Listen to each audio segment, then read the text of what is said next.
Hello, good evening, good day, everybody, and welcome to the Ask Abhijit show. Today we are in episode 239.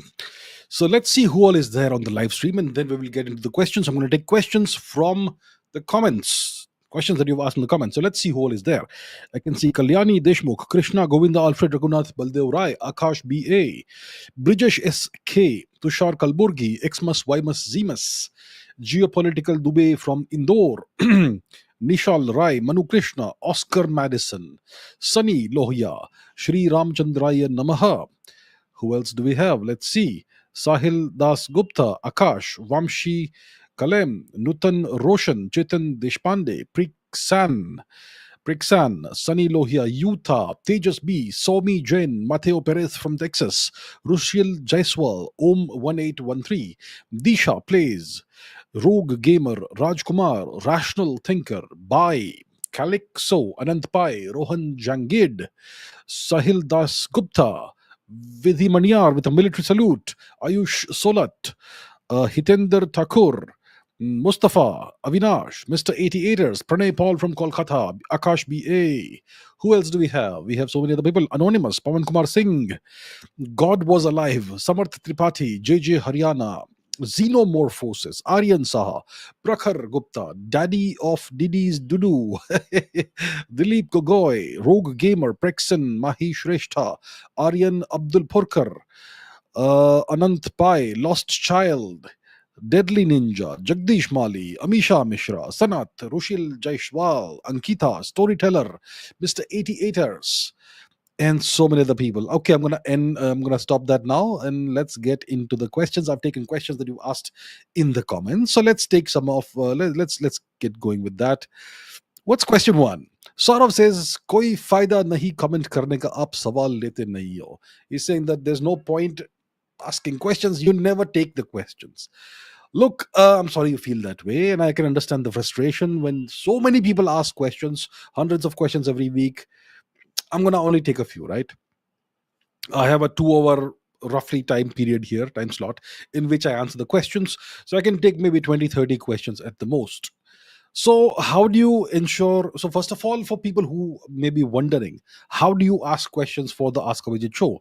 You ask the questions in the comments in any video or on the community page, and hopefully you use the hashtag Ask Abhijit so that I can search for that hashtag only and not look for the other random, whatever other commentary is happening in the comment section. So use the hashtag Ask Abhijit. Ask your question in the comments of any video, and I'll be able to find it on my YouTube dashboard. Okay. And then, if you want me to take your questions, if you want to have a higher chance of me taking your questions, please ask the best possible questions that will help everybody, that will help the wider audience. Okay. Look, there's no right question, wrong question. There's no stupid question. I don't believe in all of that. But I have answered most of the easiest questions a long time ago. I started this show, Ask Abhijit, in what, 2021, May, June, somewhere around that time. And I have answered all the questions you can imagine. All the simple questions have been answered multiple times. And they're available on this channel or on the Abhijit Chavda Clips channel. All the individual clips of each question being answered. So if you're wondering why I'm not taking it up, maybe I've answered it multiple times. So look it up. It's available. It's all there on YouTube. Just search for my name, search for the hashtag Ask Abhijit, and put your question in there. Most likely you'll find it. Right. So I've answered. See, if you ask me once again, when are we taking back POK? I'm not taking that question. You got to ask good questions that will help everybody, something new, something interesting, a new angle, something. And if you are a regular viewer of this show, you know what things interest me: history, geopolitics, science. Mainly in science it's more physics than other sciences. In history it's world history. In geopolitics it's about what's happening right now, global great power competition, and so on. So that's the things you should focus on. So don't get discouraged, but please ask the best possible questions. Right, let's go to the next question. True Dollar says, how can you possibly be anti-Marxist when the labor theory of value is the only empirically tested theory of value? And dialectical materialism is a very logical lens of analysis. I can understand criticism of Marxist revolutions and their attempts of egalitarianism, just like I understand criticism of the vast majority of capitalist societies, but it doesn't make sense to throw out such a sophisticated theory, especially now with econophysics actively proving the LTV. I often see people use religion or culture as a space scapegoat rather than evaluating the facts. But I know you're more logical in your analysis. So what's the truth? Is Marxism a terrible theory? Look, Marxism. Okay, let me explain. First of all, let's talk about the theory of value. Then let's talk about dialectical materialism as a lens of analysis. So, what is the Marxist theory of value? It is, see, Karl Marx is regarded as a political scientist. He is regarded as a philosopher, and he's also regarded as an economist. Okay, so there is something called Marxist economics, and that's a lens through which one can certainly study economics. So in within Marxist economics, there is a core concept called the Marxist labor labor theory of value. Let's call it that. So this proposes that the value of any commodity, let's say you have a commodity, let's say potatoes, or let's say bricks, or let's say 1 kilo of concrete or cement, whatever the value, whatever the commodity is. Let's take any hypothetical commodity. This theory says that the value of a commodity is determined by the amount of socially necessary labor time required to produce it. Socially necessary labor time, how much of that is required to produce a commodity, let's say 1 kilo of one commodity, that is the value of the commodity. Okay, so the value is determined by the amount of socially necessary labor time required to produce that. And this theory is then used to analyze the current global system, especially capitalism.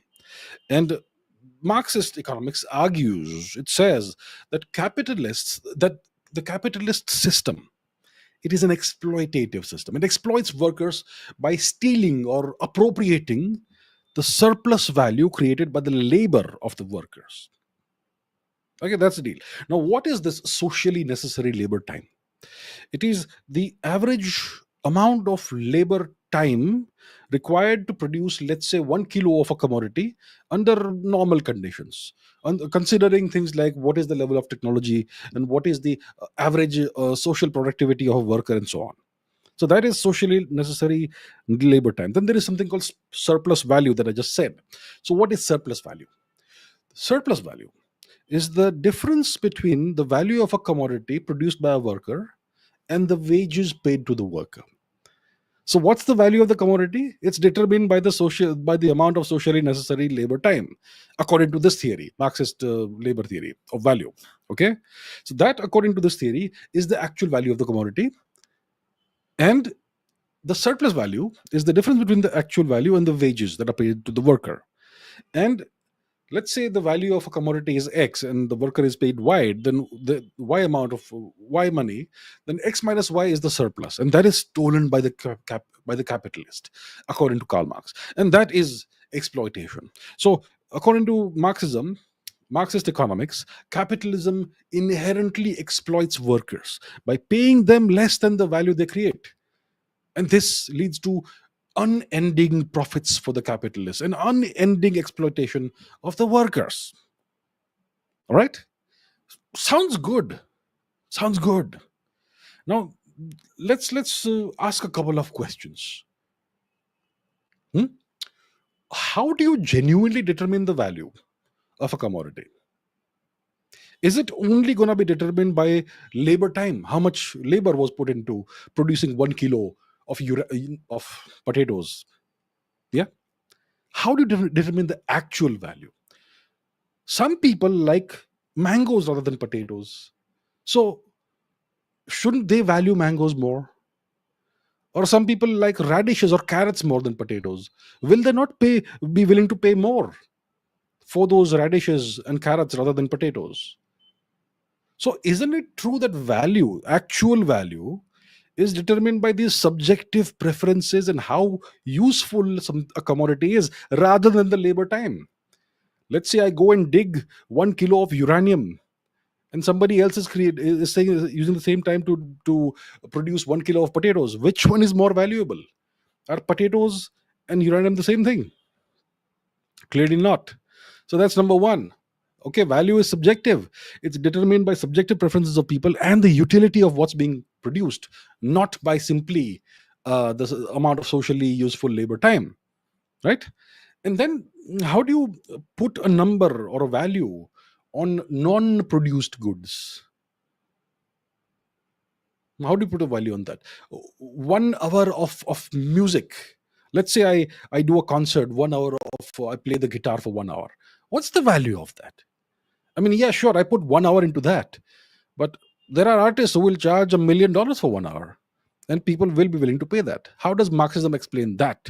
And how do you how do you assign a value to services? How do you assign a value to intangible assets and all that? So there are issues with Marxism. It's not that good of a lens. Okay, society is much more complex than that. Now there's this other term over here. Here, a dialectical materialism. My God, what a staggeringly intellectual term. The moment you hear terms like these, proletariat, hmm, and dialectical materialism and terms like that, you automatically imagine Marxism is this super hyper intellectual theory which can only be understood by people of IQ 150 plus, right? Let's break this down. Dialectical materialism, this is the philosophical foundation of Marxism. Let's break it down in reasonably simple language. So, to first of all, let me give you a very concise explanation of dialectical materialism. According to this philosophical underpinning of Marxism, or foundation of Marxism, dialectical materialism, according to this, reality, the world around us, reality changes through material contradictions, or rather economic contradictions. And it is these contradictions that drive history forward. Okay, obviously that has gone above your head because it will go above anybody's head. So let's first understand, let's break it down further. Material. See, reality changes through material, which is economic contradictions, and these contradictions drive history forward. That is the basis of Marxism, dialectical materialism. Now, what is materialism? Material contradictions. So that is something to do with materialism, right? What is materialism? So materialism says that it is the physical world around us that is the foundation of reality. It is the physical world which is the foundation of reality, not ideas, not thoughts. Only the physical world is the foundation of reality. That kind of harkens back to the Charvaka philosophy of within, which is a subset of Hinduism. Right? It's one of these philosophical schools of thought. Very little philosophy in that, but yeah. So that's materialism. The physical world is the foundation of reality. So the idea that the idea that ideas create the world, Marx disagrees with that, and Marx says that human consciousness and everything that we experience, etc., is shaped by material conditions, like the availability of food, availability of shelter, the kind of technology that's available to you, and work. Okay. So Marx says that these are the things that shape human consciousness, and your thoughts and your beliefs and your culture and your religion, all that emerge from your relationship with the material world.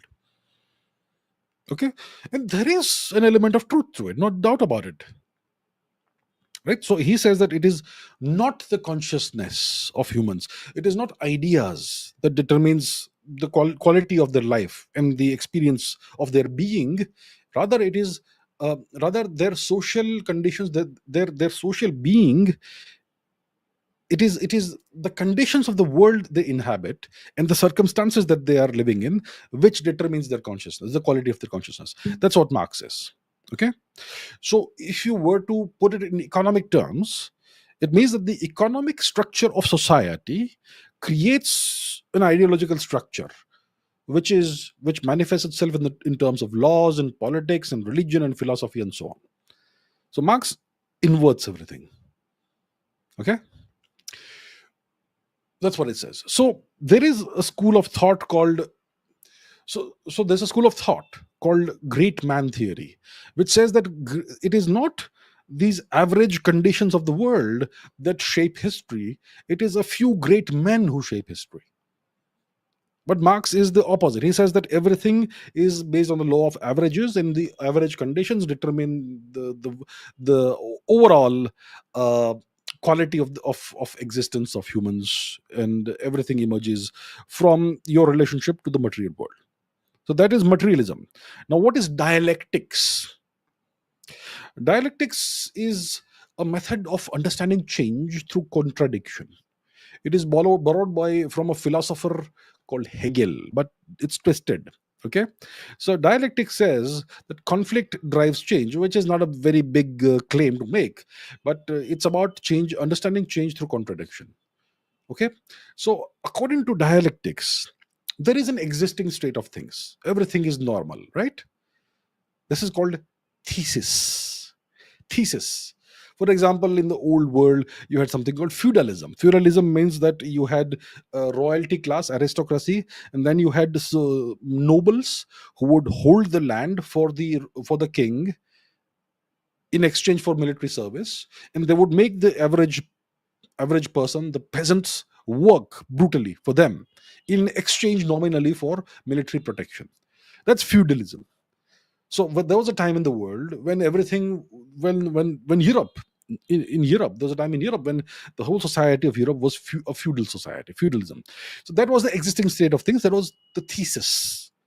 Okay, so there is an existing state of things. It's called thesis. Then there is an internal contradiction or opposing force within this existing state of things. This is called the antithesis of that thesis. For example, in the feudal times, there was the rise of the merchant class. This was an opposing force. So there is thesis, there is antithesis, and then there is synthesis, the outcome of conflict, a new stage, which is capitalism, which came out of the conflict between the feudal system and the merchant class, the rise of the merchant class. It gave rise to capitalism. Okay, so all the money was then concentrated not in the hands of the nobility, in the aristocracy, the monarchy, but the merchant class. And cities became the big deal, and everybody started gravitating to cities.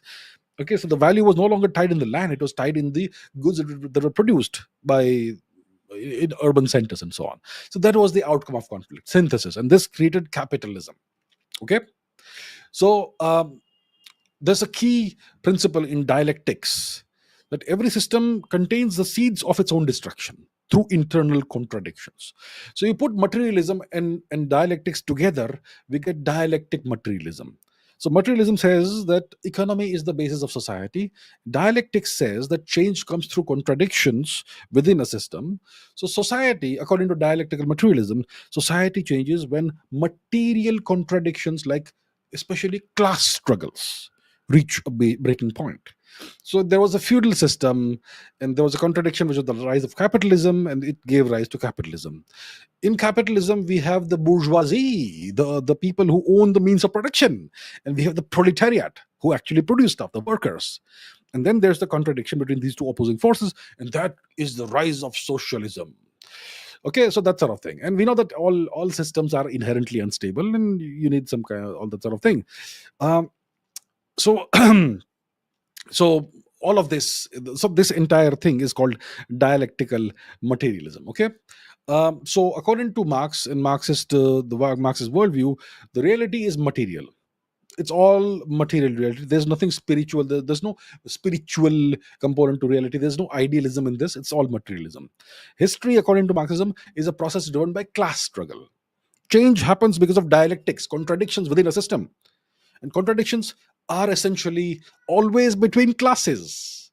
And the classes can be classified very simply into the oppressors and the oppressed. And the end goal of socialism is a classless society, communism via socialism, in which there are no longer any oppressors. And the oppressed have a revolution and a dictatorship of their own, the dictatorship of the proletariat. And Marx saw this dialectical materialism as a scientific method of history, a scientific method of inquiry of history. And it was not wishful thinking, but it was kind of a predictive framework. And dialectical materialism is what the Chinese adopted during the era of Mao Zedong. And they shot people who were teaching quantum mechanics, because quantum mechanics it goes against dialectical materialism. That sort of thing. Okay, so all of this is what this gentleman $2 is saying. Labor theory of value. I showed you the contradictions within labor theory of value. Dialectical materialism, very logical. Look, at the end of the day, Marxism says that the material world gives rise to everything. There are no ideas. It's the material world that creates it's which gives rise to history. It is the average person who's the driving force of change. The society is always divided between into the oppressors and the oppressed. That's a very key point. Okay, and so on. So Marx does not believe in what they call the that school of thought called the great man theory. Okay, so according to Marx, it is class struggle that uh, gives rise to historical change always, and all actions can be explained through class struggle. So tell me, why did Alexander the Greek try to invade India via Persia? Where was the class struggle in that? What oppression did he face? Hmm? Why did Julius Caesar uh, conquer Gaul, which is France, and then Hispania, and then eventually England, the British Isles? What class struggle was there? Who was being oppressed? He was the oppressor, wasn't he? So, what explains that historical shift? You simply can't explain history through the Marxist lens, which claims to be a predictive framework of historical change. Okay, um, so Marxism is essentially it is an ideology that you use to destroy societies. What you do is, look, in every society there's going to be a division of labor. Any functioning society is divided according to division of labor. Logical. Any company, any corporation, any government, any military structure, any structure that functions properly is a, has classes. It has a structure. There are command and control structure and whatnot, whatever you want to call it. It is divided into various organs. Now let's destroy the society. If you want to destroy the society, all you have to say to the average person is that you are oppressed, and that one person is the oppressor, and then you incite them against. It's depending on the nature of the society, it may be easier to incite or harder to incite. If you have a very poor education system, if you don't have any grounding in your culture, the society average person becomes very easy to incite, and that sort of thing. So Marxism is essentially what the average mediocre person will regard as a very superior system. Okay, that's what it is. If you genuinely are intelligent, you will understand the internal contradictions within Marxism. But if you are super average, if you have an IQ of 80 or 90, you will believe that Marxism is the most intellectual and greatest theory ever built. And unfortunately, the average person in the world has that sort of IQ, 80, 90, 100, whatever it is. In India, what is it? I'm not sure what it is, but yeah. So it's very easy to sway people by giving all these wonderful theories. Dialectical materialism, the dictatorship of the proletariat, the evil bourgeoisie, the oppressors versus the oppressed, and so on. Okay? So it looks like a super intellectual, brilliant way of analyzing society and a very logical lens of analysis. And it's the only empirically tested theory of everything and so on. Come on. Which is not quite the case. But you need to have the ability to think deeply, and the ability of abstract thought, deep abstract thought, to be able to deconstruct this and to show that it's all BS. Right? All right, there we have it. I don't know why I delved deep into, I don't know, what is it? Socialism, is it? Sorry, sociology, economics, whatever. This is a political science. It's kind of at the intersection of all this. All right. Rodrajit Sarkar says, why do people like personalities who conquered vast amounts of land, won multiple wars, expanded their empire's borders? People don't give a lot of importance to those personalities who did not do such things. Is it because of the violent nature of humans? We humans are an inherently violent species. We know that. And we tend to regard people who do these wonderful, these gigantic things as great people. It's called great man theory, that it is the actions of a few great men, great as in great capacity for violence and stuff. Those are great men in this theory.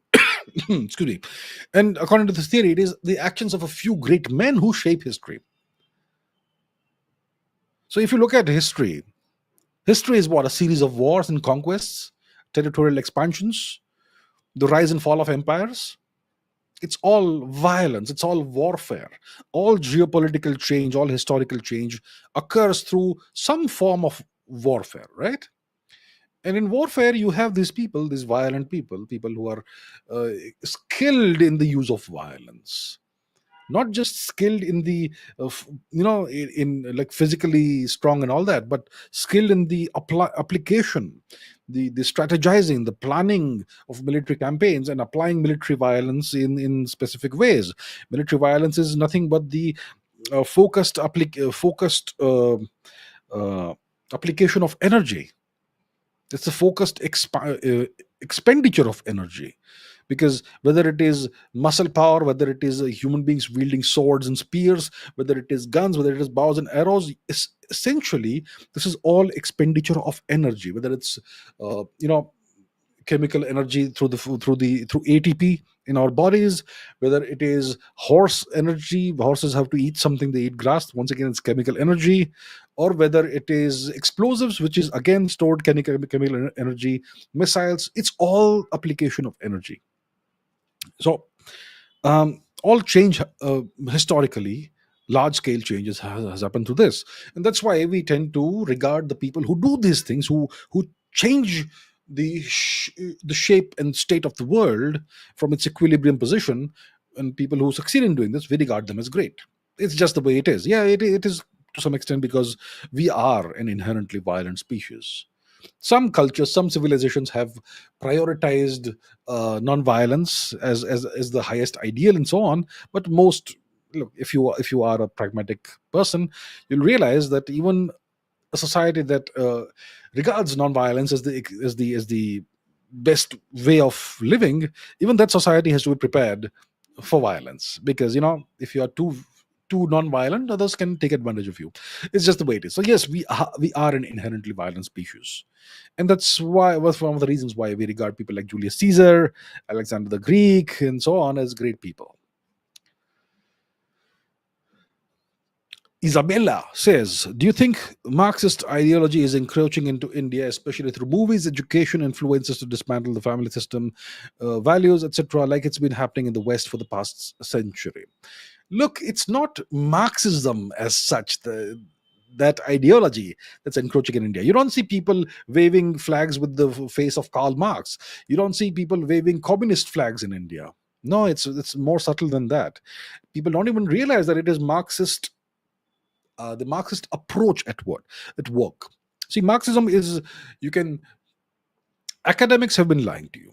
Academics portray Marxism as a theory of economics, as a theory in political science, even as a philosophical theory. They portray Marxism as these things. I'll tell you what Marxism actually is. Marxism is a socio-political toolkit. A toolkit is a box that you open and there are multiple tools in there. Tools. Marxism is a socio-political toolkit. And the objective of Marxism is to enable a very small number of people who genuinely understand Marxism to obtain and retain political power through any means necessary. That's the toolkit. The any means necessary is part of the toolkit. And the simplest tool and the most effective tool Marxism has is to classify any society arbitrarily as a society that has oppressors and oppressed. So all you have to do is to take a big subsection of society, hopefully in a nation that's rather poor and has a garbage like education system. It's very easy to convince people to believe this, that you have been oppressed for 10,000 years and these people are your oppressors, go destroy them. And then you start all kinds of create all kinds of fissures and fragmentation within society, and you divide society further and further and further. That's Marxism. Okay? So that is Marxism at work. And you can use other religions in that. You can use any movement. You can co-opt it into your agenda. In the West, Marxist academics, they co-opted feminism into their agenda. They hijacked feminism. Feminism came from a good place.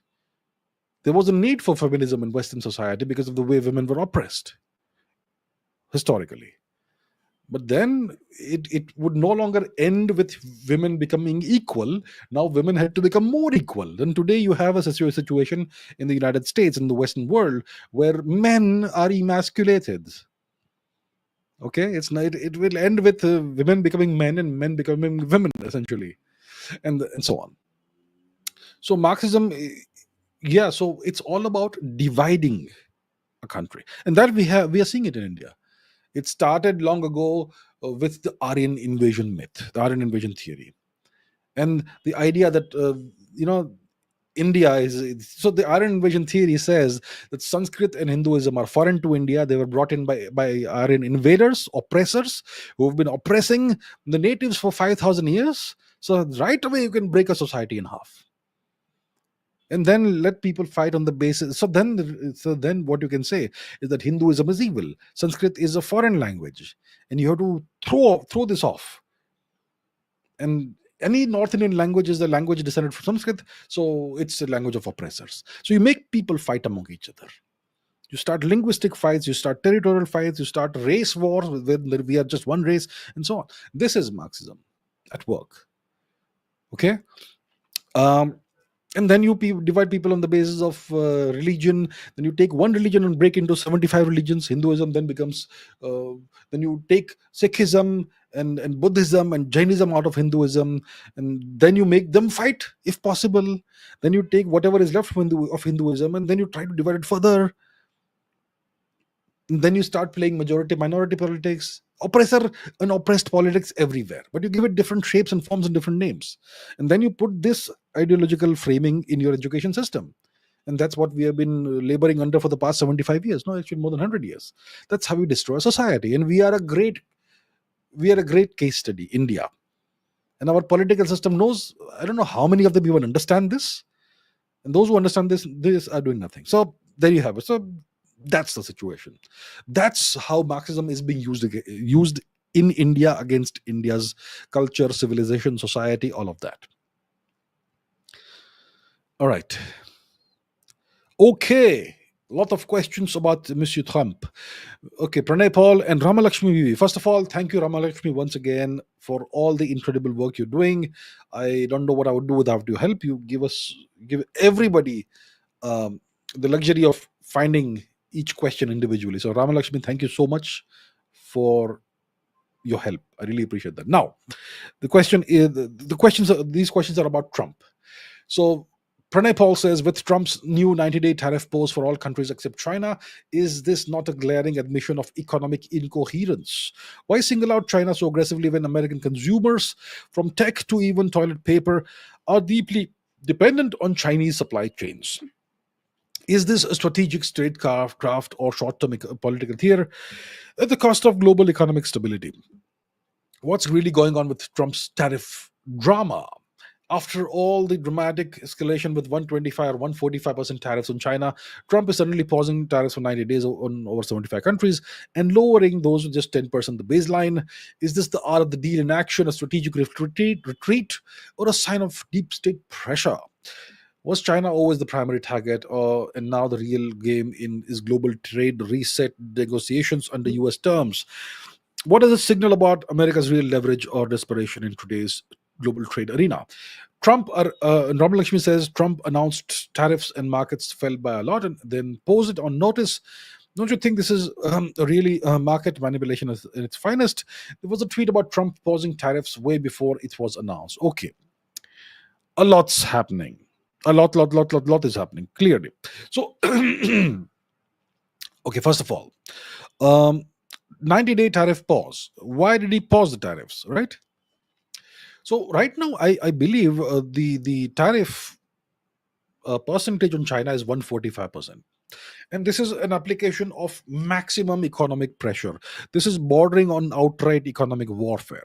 Okay, and there's a number of reasons, what number of aims for this. Um, so first, you apply tariffs on everybody. You announce reciprocal tariffs on everybody. You put out a list of what nation is what tariff you're applying on what nation, what percentage, right? And China gets a huge tariff. I mean, what tariff rate? 125%. Initially, it was 125%. Okay. So what happens then? That's what was done initially. Tariffs were applied on all nations except for Russia, because Russia is already sanctioned. So there's no point. Now, what most nations did is they reached out to the US that, hey, there's no need for this. Let's sit down, let's talk, let us understand your viewpoint, let you understand my viewpoint. Let's try and find a reasonable solution that is good for both sides. There's no need to fight. So most nations had that response to the US. I'm sure our response, India, was the same, right? How did China respond to the tariffs? They applied 84% tariffs back at the US. Then Trump says, White House says, that China has been disrespectful to us. Other nations, they said we want to negotiate, we want to have talks, and we want to find a proper solution. So to all those nations, we are pausing the tariffs for 90 days, 3 months, so that we have time to talk it out and find a solution individually, bilaterally with each nation. 90 days to do that. So only the 10% baseline tariff will remain on all nations, but no extra tariffs for anybody else. But on China, because you guys fought back and put 84% on us, now instead of 125%, it's going to be 145%. And then China has hit back once again, and so on. So essentially, this was about isolating and pressuring China. The real target was always China. And you could say that this is economic incoherence or whatever, but I would say maybe it's a planned strategy. Okay. And yeah, you could say that perhaps there was a big pushback in the US, because when you put tariffs on all nations, whatever you're importing from across the world becomes shockingly expensive. And that can give rise to inflation, and it can destroy American companies who depend on these imports and so on. So then what you do, if that you get the reaction from your domestic voter base, then you pause the tariffs for all countries except China. So you can look at it from different perspectives for sure, right? Is this market manipulation? I think, if the American voter perceives this as market manipulation, Trump is in big trouble. So I don't think it is that. I don't think it's about manipulating markets for personal gain. It's not that. It's about China. It's a geopolitical move. It's a move that is aimed specifically at China. Is this desperation? Look, there is obviously an element of leverage. The ability to impose such incredibly disruptive tariffs, it demonstrates the incredibly huge weight, let's say, of the US economy. It demonstrates the US economy's capacity to influence global trade flows, and forcing responses across the world, forcing negotiations across the world. Okay. And the fact that the Americans have decided to pause this for 90 days, that itself is an exercise in leverage. We are giving you temporary relief contingent on explicit or implicit future cooperation. Okay. Is there some desperation? Maybe to some extent there is desperation. This is essentially this nuclear option that they've chosen against China. It could suggest that prior strategies that they employed against China, less aggressive strategies, have now been deemed as insufficient. Okay. And obviously, the fact that they've paused the tariffs on most countries, that shows that even for the US, there are huge economic costs and political costs. And this entire what you could call a maximalist approach against the whole world is unsustainable politically, economically, etc. Okay, because this could lead for the US to a tremendous amount of self-sustained economic damage. So yeah, the pause makes sense. The pause that they've used, it definitely makes sense. Now, Pranay talks about the art of the deal. Is this the art of the deal at work? So the art of the deal is a book by Trump. It's an interesting book to read. I would suggest you read it. It's more about negotiation and his style of negotiating, his style of dealing with people and so on. So that's a framework that Trump uses, the art of the deal framework. So one of the tactics in this framework is you create an extreme opening position, which is this universal set of reciprocal tariffs. You create an extreme opening position, and then you offer concessions. The pause. You offer these concessions so that you can frame your position favorably, to frame your negotiations favorably. So you're maintaining maximum pressure on the real target, which is China, and then you are giving a pause to everybody else. So this is called coercion. You're applying pain while you're also suggesting a path for the to give them relief on my terms. That sort of thing. That's the art of the deal. That's the framework. Yeah, for sure. Now, yeah, the US is dependent on China on so many things. Look, if you have a fortress, if you have a fortress, and that fortress is dependent on goods coming from enemies, then that fortress is in deep trouble. So doesn't make a lot of pressure to doesn't make a lot of sense to keep importing stuff from China from the US perspective. So why China? Okay, why isolate China, and why pressurize China? There are justifications for this. Look, first of all, there is a gigantic trade deficit. We in India talk about the trade deficit with China, don't we? $90 billion or 120, I don't know what the number is, but we have a big trade deficit with China, which works in China's advantage. Obviously it works in China's advantage. When it comes to US China trade, there is a persistent gigantic trade deficit. I think it is about $1.2 trillion in goods. Imagine every year the US is giving $1.2 trillion to China as the trade deficit. My God. Does it make sense to continue to trade with that country? Doesn't make sense. That's one.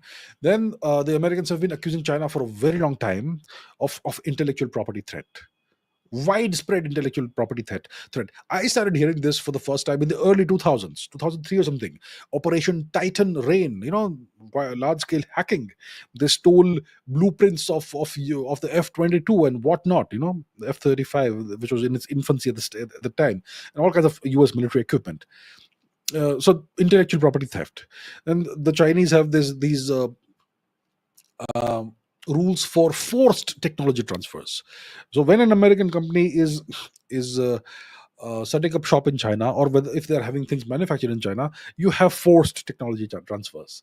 Now, obviously, it will disadvantage the United States. Okay, the Chinese give subsidies to their companies. They make it very easy for the companies to operate in China. Unlike in India, in India it's the opposite. But whatever. Okay, um, and the Chinese don't give reciprocal access to Chinese markets to the Americans for American goods and services. So from that perspective, it makes sense for the Americans to cut off all trade with China. Then there is a national security perspectives. There is this growing perception in the United States that over reliance on China for critical goods is very dangerous. Whether it is pharmacological, pharmaceutical ingredients, whether it is rare earth minerals, whether it is semiconductors, technological components, this is a huge national security vulnerability. You know, if you buy chips from China or you buy some whatever, it may have backdoors. Look up what a backdoor is. And some of this became visible during the COVID-19 pandemic, and we had supply chain disruptions and so on. So the Americans want to reshore vital industries back to the US, make in America, and they want to reduce their dependency on their rival for essential materials and sensitive critical technologies. Because, like I said, a fortress that is supplied by its enemy, it holds the seeds for its own surrender in the future. And then there is geopolitics, okay, because China is the only large scale challenger to the US, and it controls China seeks to reshape international norms. It seeks to assert its dominance in places like the Indo-Pacific region. It wants to become a technological superpower and leapfrog the US in AI, in 5G, 6G, and so on. So if you put economic pressure on that nation, you're going to constrain that nation's resources and slow its technological progress, its military modernization, and so on. So you want to strategically isolate Beijing and prevent it from forming coalitions to counter American pressure. So you offer different terms to different people. You squeeze China maximally, but you offer a 90-day pause to everybody else. So you're going to fragment the opposition and maximize American leverage in dealings with China, and so on. So that's the big picture that we are looking at. So right now we are in the beginnings of the new Cold War. This is Cold War, clearly. Okay, this is war by other means. This is economic warfare. And during the Cold War of the 20th century, you had economic warfare.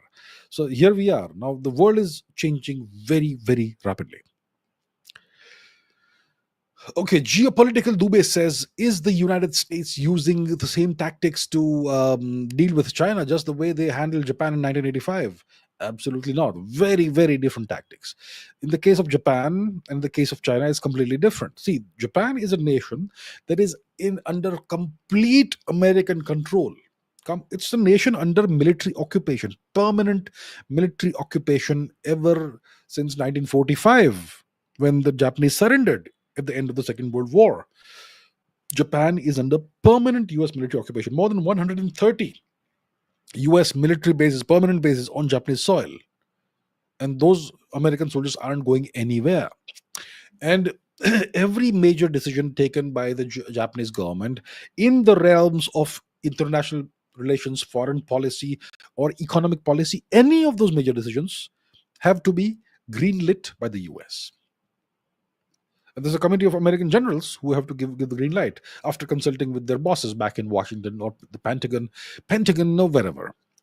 So in the 1980s, there were the Plaza Accords that tweaked the interest rates and whatever else in the Bank of Japan, and that was the onset of the great Japanese downfall, the downfall of the Japanese economy, and it was a disaster in very slow motion, and its effects are now very clear.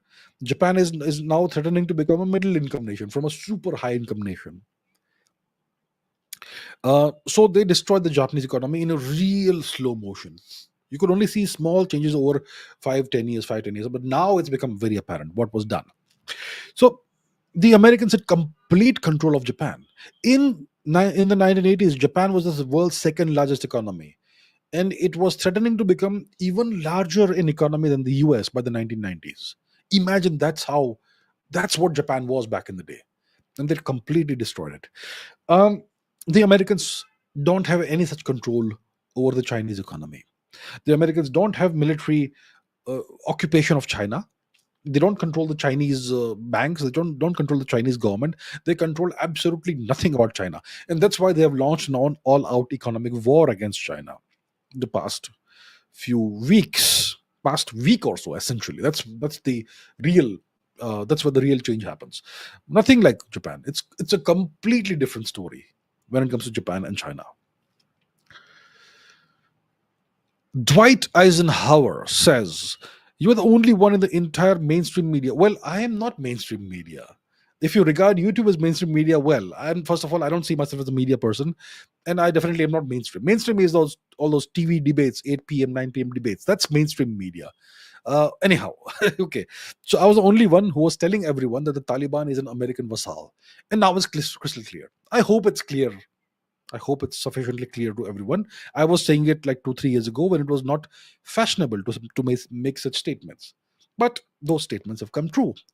Yeah, they've been vindicated. So the Taliban is a US asset, so to say. Now it appears there are reports in the mainstream media that the CIA director is going to visit the Bagram airbase, and that the Taliban apparently has handed over the Bagram airbase to the Americans. And let me point this out, my friends, that the Americans have denied this, and even the Taliban has denied this. Now, who was it that said? I think it was It was the Iron Chancellor Otto von Bismarck who said, "Never believe anything until it's been officially denied." Anyhow, so both sides have denied this. The Americans have denied it. The Taliban has also denied this. That that the Americans are taking back control of Bagram. But hypothetically, in a hypothetical situation where they are taking over control again, okay, in that hypothetical situation, what why would they do that? Why would the US want to take back control of the Bagram air base? Is it a pressure tactic against Iran? Is it aimed at China? Does it have something to do with Pakistan? And how should India react to this? All right. So finally, I can break out the map. Okay, we have gone 51 minutes without seeing the map. So let's see the map. Where's the map? Here's the map on the screen, and we're going to look at Bagram. Here we are. So in case you don't know, Bagram is in Afghanistan, Gandhar, and it is somewhere near Kabul. I think north of Kabul. No. Here we have it, Bagram. So this is the town of Bagram, and if we go to the satellite view, we can see the airbase. Here's the airbase. It has, I think, 2 runways. It's a pretty good airbase, very useful. And let's just check the length of the airbase just to make sure we have a good understanding. 3.14 kilometers is essentially, you can land any aircraft, no matter how big it is, on this airbase. And it used to be controlled by the Soviets during the Soviet occupation of Afghanistan. There's this old Soviet air traffic tower over here. There's a former base of the Soviet army there. Then the Americans controlled this base for about roughly 2 decades, and then they handed it over to the Taliban. So now that we understand where Bagram is in relation to Kabul, as you can see, it's about, I don't know, 50, 70 kilometers or so from Kabul, 45 kilometers from Kabul, roughly, give or take. Now let's see its location in the larger neighborhood. For example, if I take the distance from Bagram to Srinagar, it's about 500 kilometers. What about Bagram to, let's say, the border, let's say to Mashhad over here, 870 kilometers. The distance from Bagram to the Iran border is about 730 kilometers. And the distance from Bagram to, let's say, Tibet, over here, it's about 550, 600 kilometers. Okay, we get the point.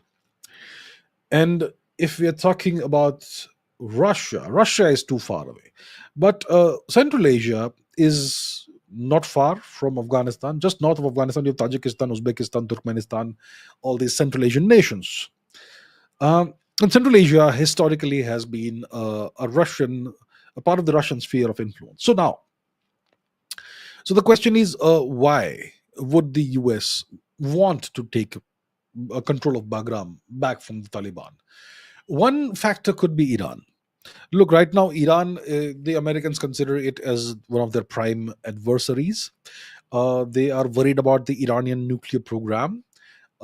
Iran, obviously, as we know, is a nation that is a prime adversary of Israel. There have been missile strikes and counter strikes and airstrikes between the two last year.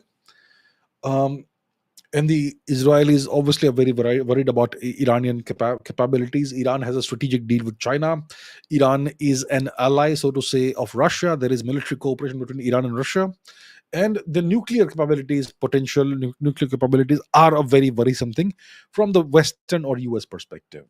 So if you have an airbase in Bagram, if you have control of it, if you can fly aircraft from there, it gives you power projection capabilities that can definitely encompass the whole of Iran and also worry China. So one target could be Iran. Okay, you can keep an eye on what's happening in Iran. If you can fly AWACS or other aircraft over Afghanistan, which you can have them based in Bagram, and you can also strike at Iran if you need to in that hypothetical situation from Bagram. That's one. So that's the Bagram, that's the Iran angle. Is there a Russia angle? Look, Russia is far away. The Kazakhstan, Uzbekistan, Tajikistan, Kyrgyzstan region, Turkmenistan region, all of that is part of the Russian sphere of influence. But Russia is right now occupied with in Ukraine very much, and it has other priorities. I don't think Russia is creating any trouble from the American perspective in this region. So I would be skeptical if somebody were to claim that the Bagram airbase, if the Americans are taking it back, it's there to counter Russia. Probably not Russia. Now, let's look eastwards. We have Pakistan, we have India, obviously, and we have China. China is not very far, about 550 kilometers away. The Xinjiang region, East Turkestan or Xinjiang region of China. Now, there's a trade war going on. That's just been unleashed by President Trump against China.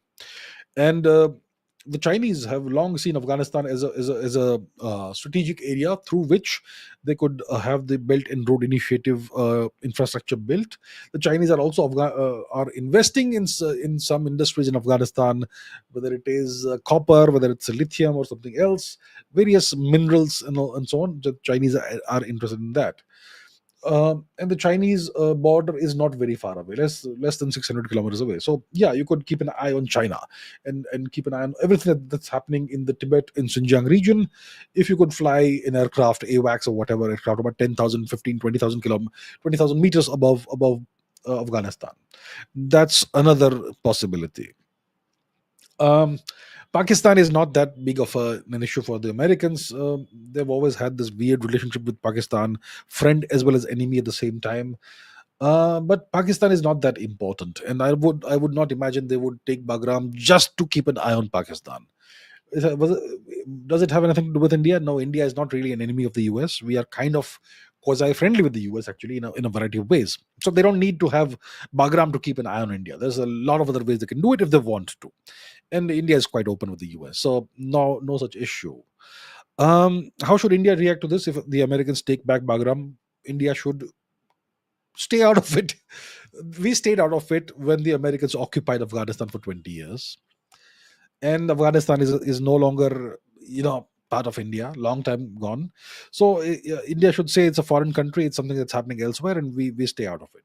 That should be India's reaction to this. So if this is actually happening, I would say it is most likely a China related thing more than Russia or Iran or Pakistan. Okay. Let us one second. What's the next question? Here it is. Okay.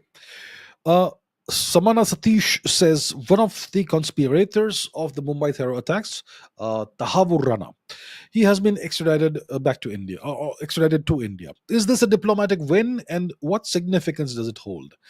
If it's a diplomatic win, why are we not able to extradite other terrorists like Dawood Ibrahim and whoever else? Mr. 88 says Tahavur Rana has been extradited to India. Can you please tell us about the 26/11 attacks? I was too young to understand the situation back then. Why did that happen, and why was there no retaliation even though we were already a nuclear power? And also, Trey, tell us about some journalists. Okay, I don't discuss people, I don't discuss journalists, but I can discuss the other matters. Okay. Okay, Tahavur Rana is a person who was associated with the attack in some way. So he's been extradited to India by the Americans. Is it a diplomatic win, and what significance does it hold? I don't see it as a diplomatic win. I see it as a face saver for the government of India. To be very frank, the person we want, the terrorist we want, is David Coleman Headley, who is the mastermind of the attack. He knows every single person in Mumbai, in India, who was involved in the conspiracy, who was involved in the planning, who was involved in the aiding and abetting of the terrorists, and whatnot. He knows all those traitors within India. He knows exactly, who was involved. He also knows the extent of, let's say, potential hypothetical American involvement, if there is any, in this. And he's in a prison in the US. He's the guy we want. And we have an extradition treaty with the Americans, but the Americans aren't sending him back to India. Okay, Dawood Gilani. His name is Dawood Gilani. David Coleman Headley is the name he took to fool Indians. And he looked, I think his father or his mother was American, a white lady. So he looked kind of European, and he was able to fool Indians with his fake Christian sounding name, his kind of whitish skin, and his American accent. So that's the guy we want. Tahavur Rana is a low ranking minion in the grand scheme of things. He's a pawn on the chessboard. So it's not a very big win. I don't know what good it'll do to us. It's a crumb the Americans have thrown at us. Okay, it's kind of a face saver. Not any great significance. But yeah, the media will do their runaround and rigmarole and merry-go-round. There going to be 8 p.m., 9 p.m. debates for the next 2 weeks about this and so on. Hum jeet gaye, we have done a great thing. Nah, not the case. The guy we want is Headley.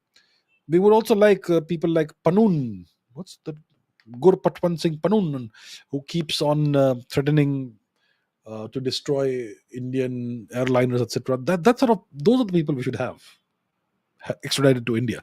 Anyhow, so that's answering Samana Satish's question. Why are we not able to extradite other terrorists like Dawood Ibrahim? Dawood Ibrahim is sitting in Pakistan. Pakistan is an enemy of India. Unfortunately, it is. And we don't have an extradition treaty with Pakistan. And he's one of their key assets. Why would they extradite Dawood Ibrahim to us? They won't. Okay, now, what can I say about the 26/11 attacks? Happened in Mumbai. I was in Mumbai at the time. The whole city shut down.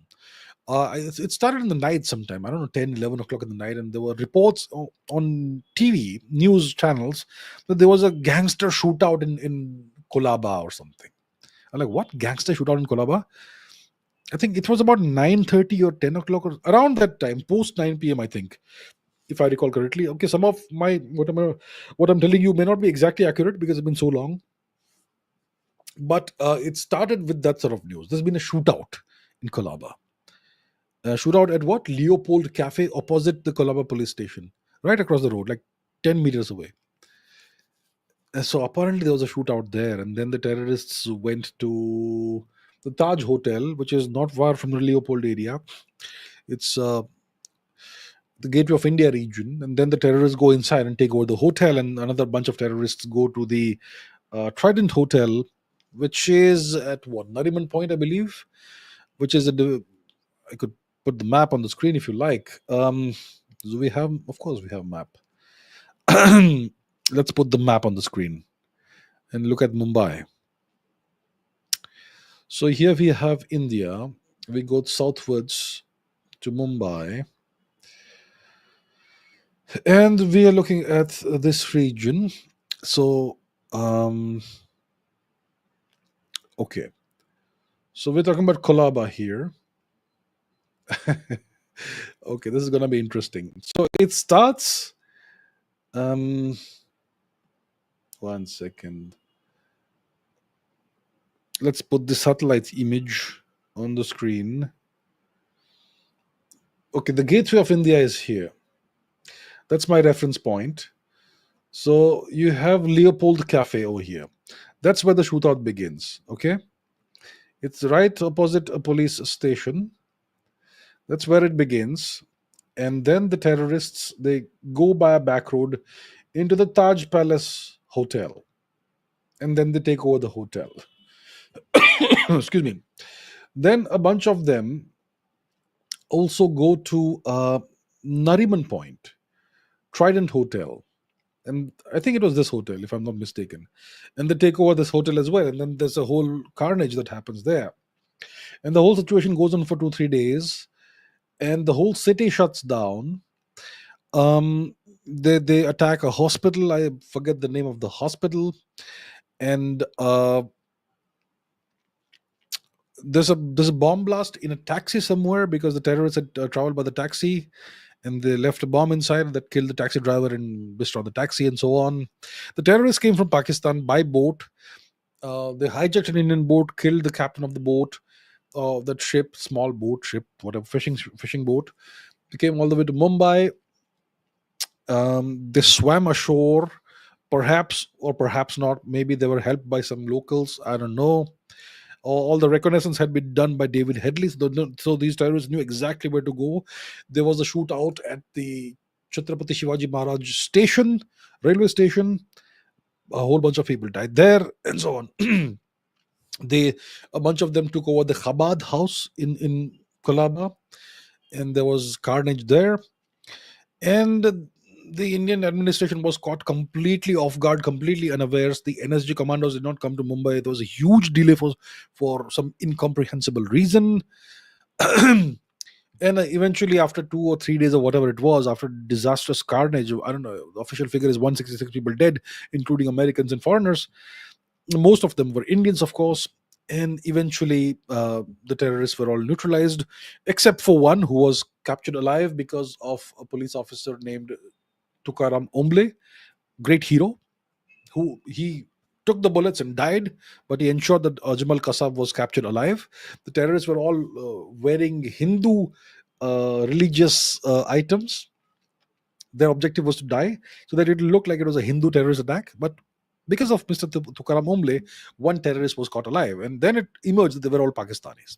The guy was Ajmal Kasab.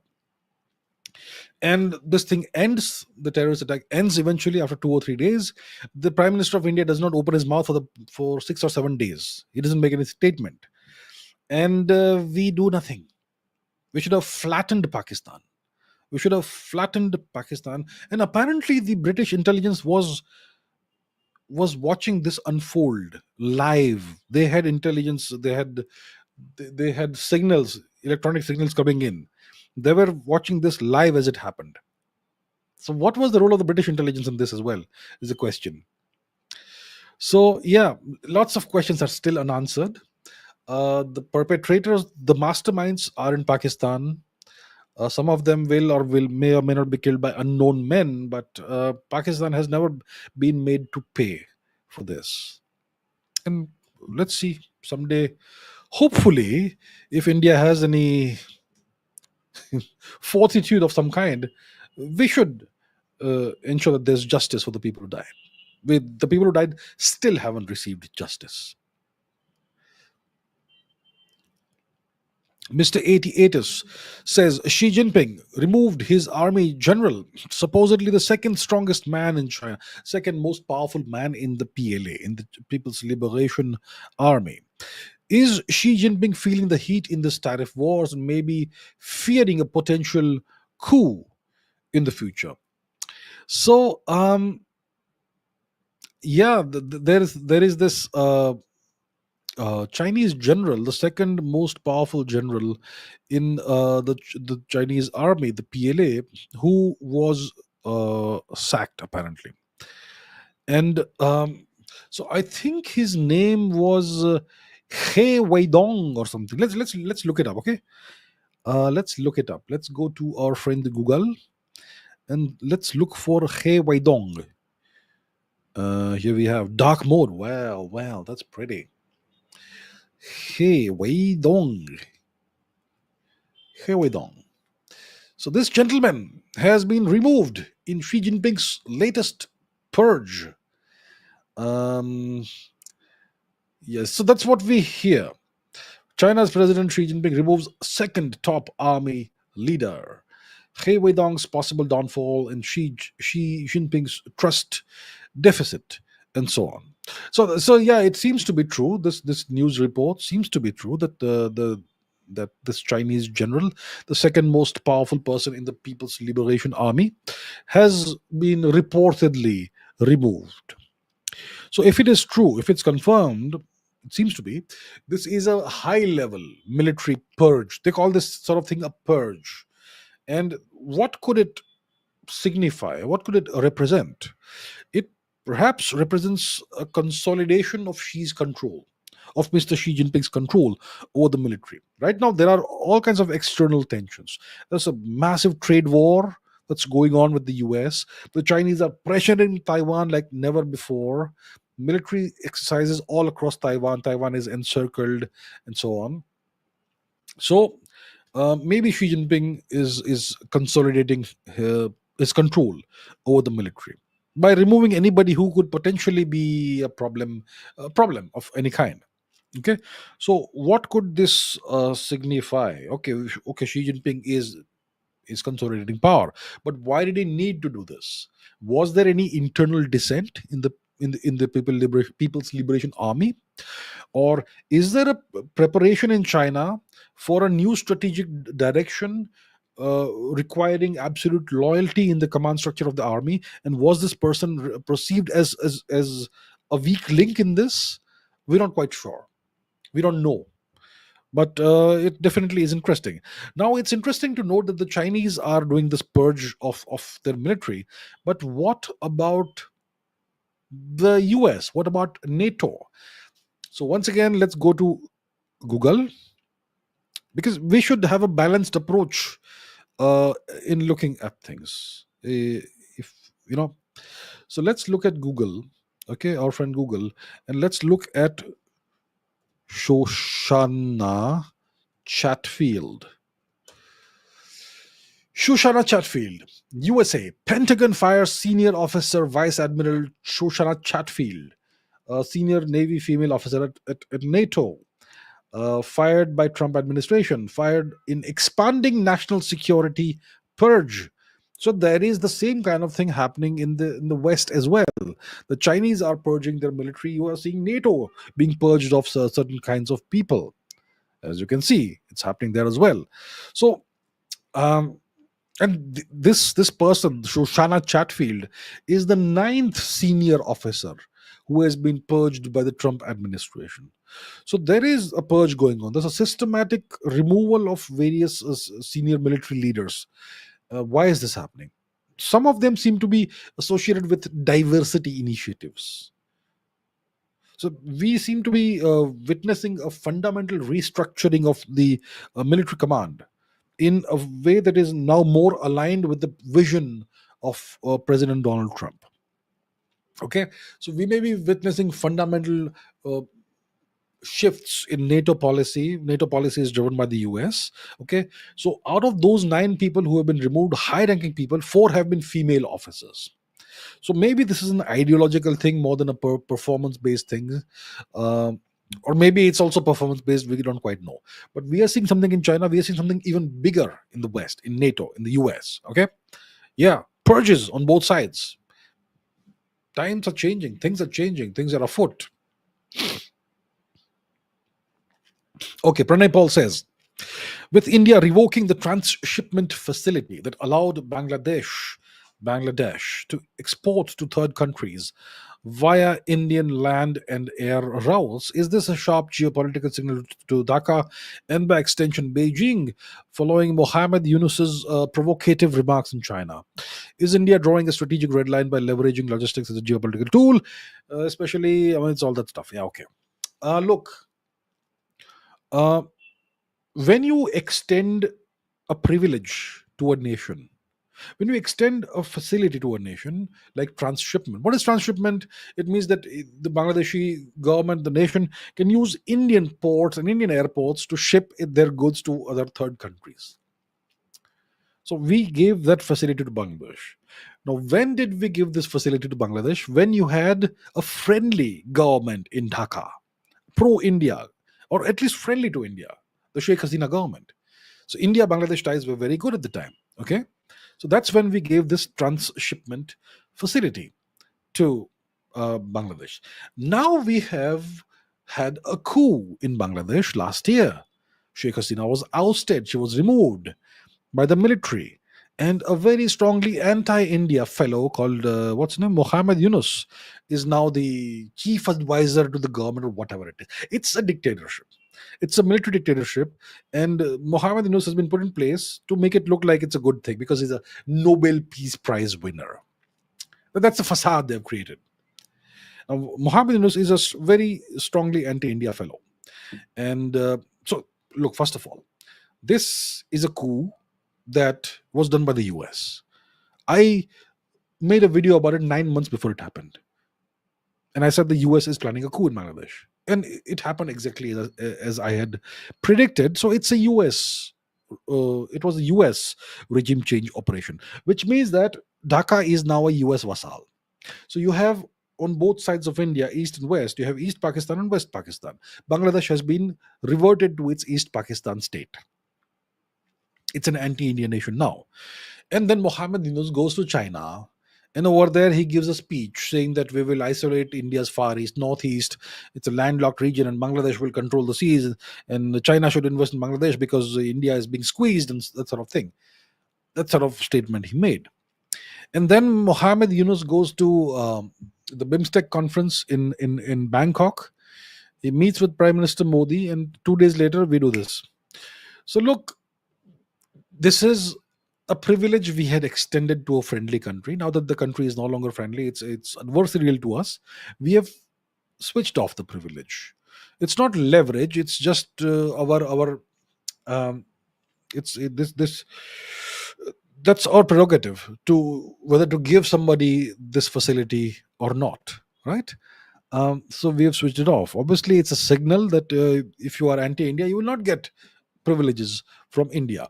Um, is this a signal to Beijing? I think it's more of a signal to the US, because the Mohammed Yunus regime is not a pro Beijing regime. It's not a regime that's supported by Beijing. It's a pro US regime that's supported by the US. But yeah, indirectly, some signal may also have gone to China, which is fine.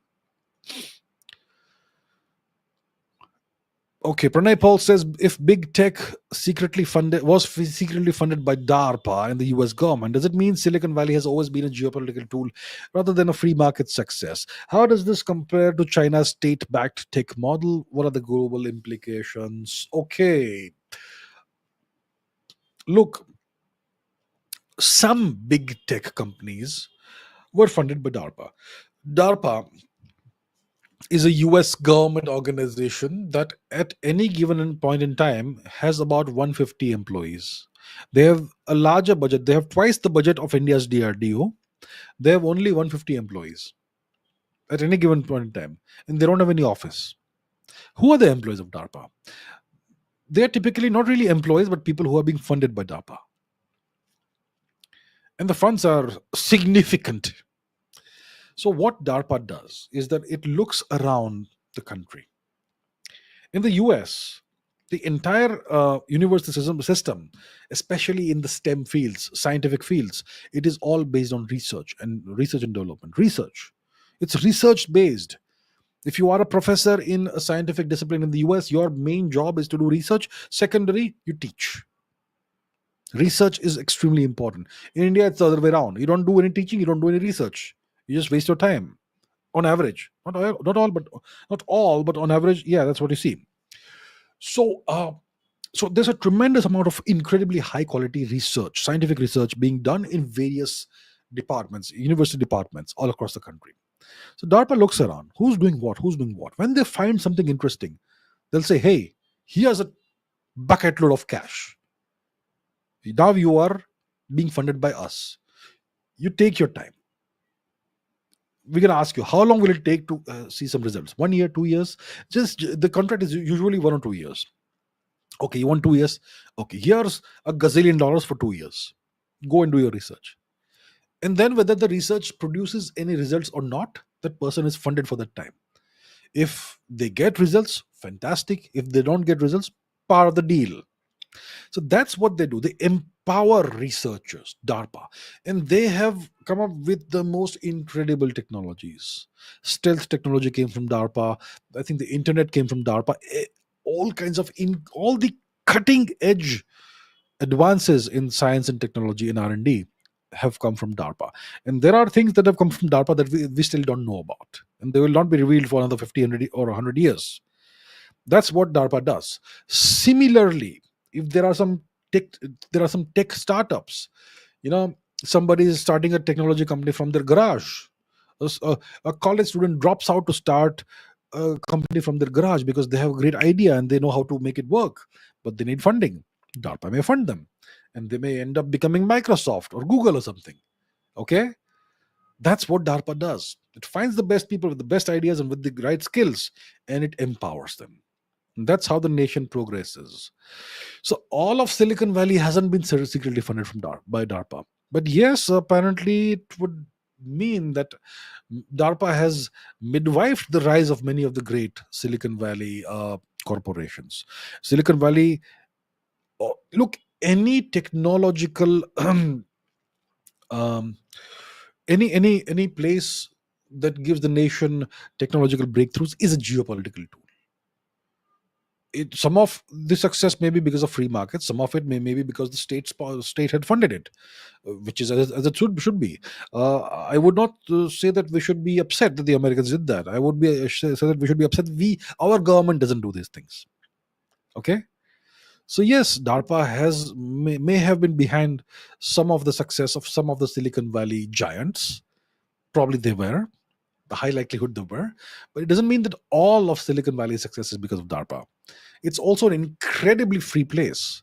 If you are in San Jose, if you are in Silicon Valley, if you have the right ideas and if you have the right skills, you will get funded. And it's a place where all kinds of incredible technological breakthroughs are routinely done. Why don't we have a place like that with that culture? We don't have it, right? Sadly, Bangalore was supposed to be the Silicon Valley of India. That's not true. It's the cyber coolie capital of India. Sad to say. I'm not trying to be disparaging, but it's just a reality. So that's the deal with DARPA. How does this compare with China? The Chinese idolize the US. The Chinese have tried to emulate the US at every possible step. And yeah, a lot of the Chinese, the way they fund their tech companies and so on, it's very similar to how the US does it. So yeah, it's actually quite similar. The Chinese have sought to emulate, to study the US, understand how they do things, and then try and copy it first and then try and do it better later.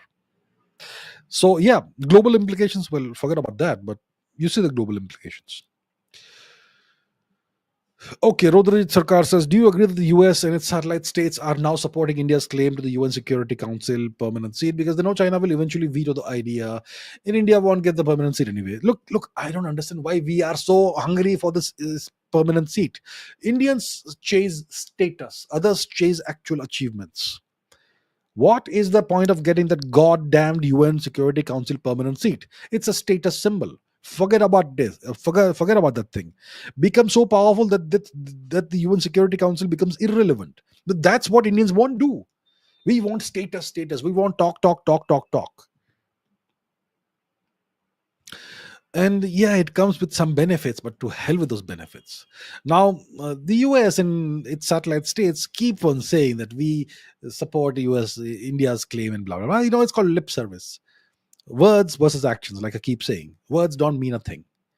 And they know that even if they support, the Chinese won't support. So forget about this goddamn thing.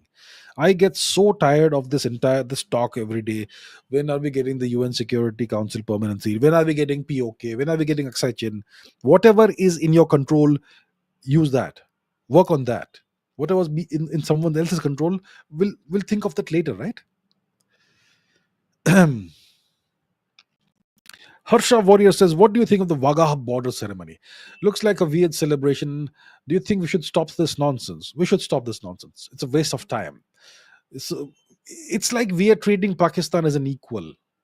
By giving them so much space and doing that weird strutting ceremony and staring at each other's face and eyes and doing this and that and all that. It is incredibly childish, incredibly stupid, incredibly immature.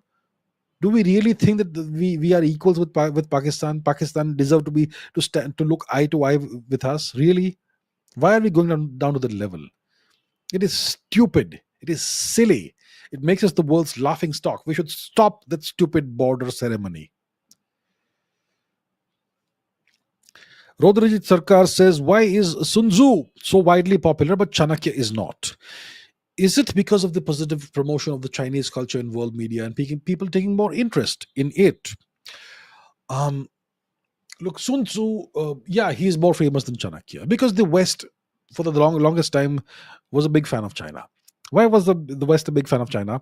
Because the Chinese had opened up their market to the West. They had agreed to manufacture all of the West's cheap goods in China. and China was behaving like a nation that has decided to bow down to the West and ally itself with the West. And the West thought that eventually we'll make China democratic and will completely transform them. So because China was cooperating and so on, and the West was aiding and abetting the slow rise of China, the West thought that okay, we should give China some privileges like we give to every defeated nation. For example, a lot of Japanese culture is popularized worldwide because of American promotion, like manga and whatnot. Yeah, all that. Japanese anime. When it comes to anime, when it comes to South Korea, they have popularized K-pop, which no one understands a word of, but K-pop is somehow popular. I just don't get why. It's because the Americans have extended their privilege to the Koreans because they are a vassal state. They are an occupied state, and occupied states, defeated nations, get some privileges. Okay, India has refused to be a defeated nation. I know there are so many problems problems in India, so much that's wrong in India, but we are not a defeated nation.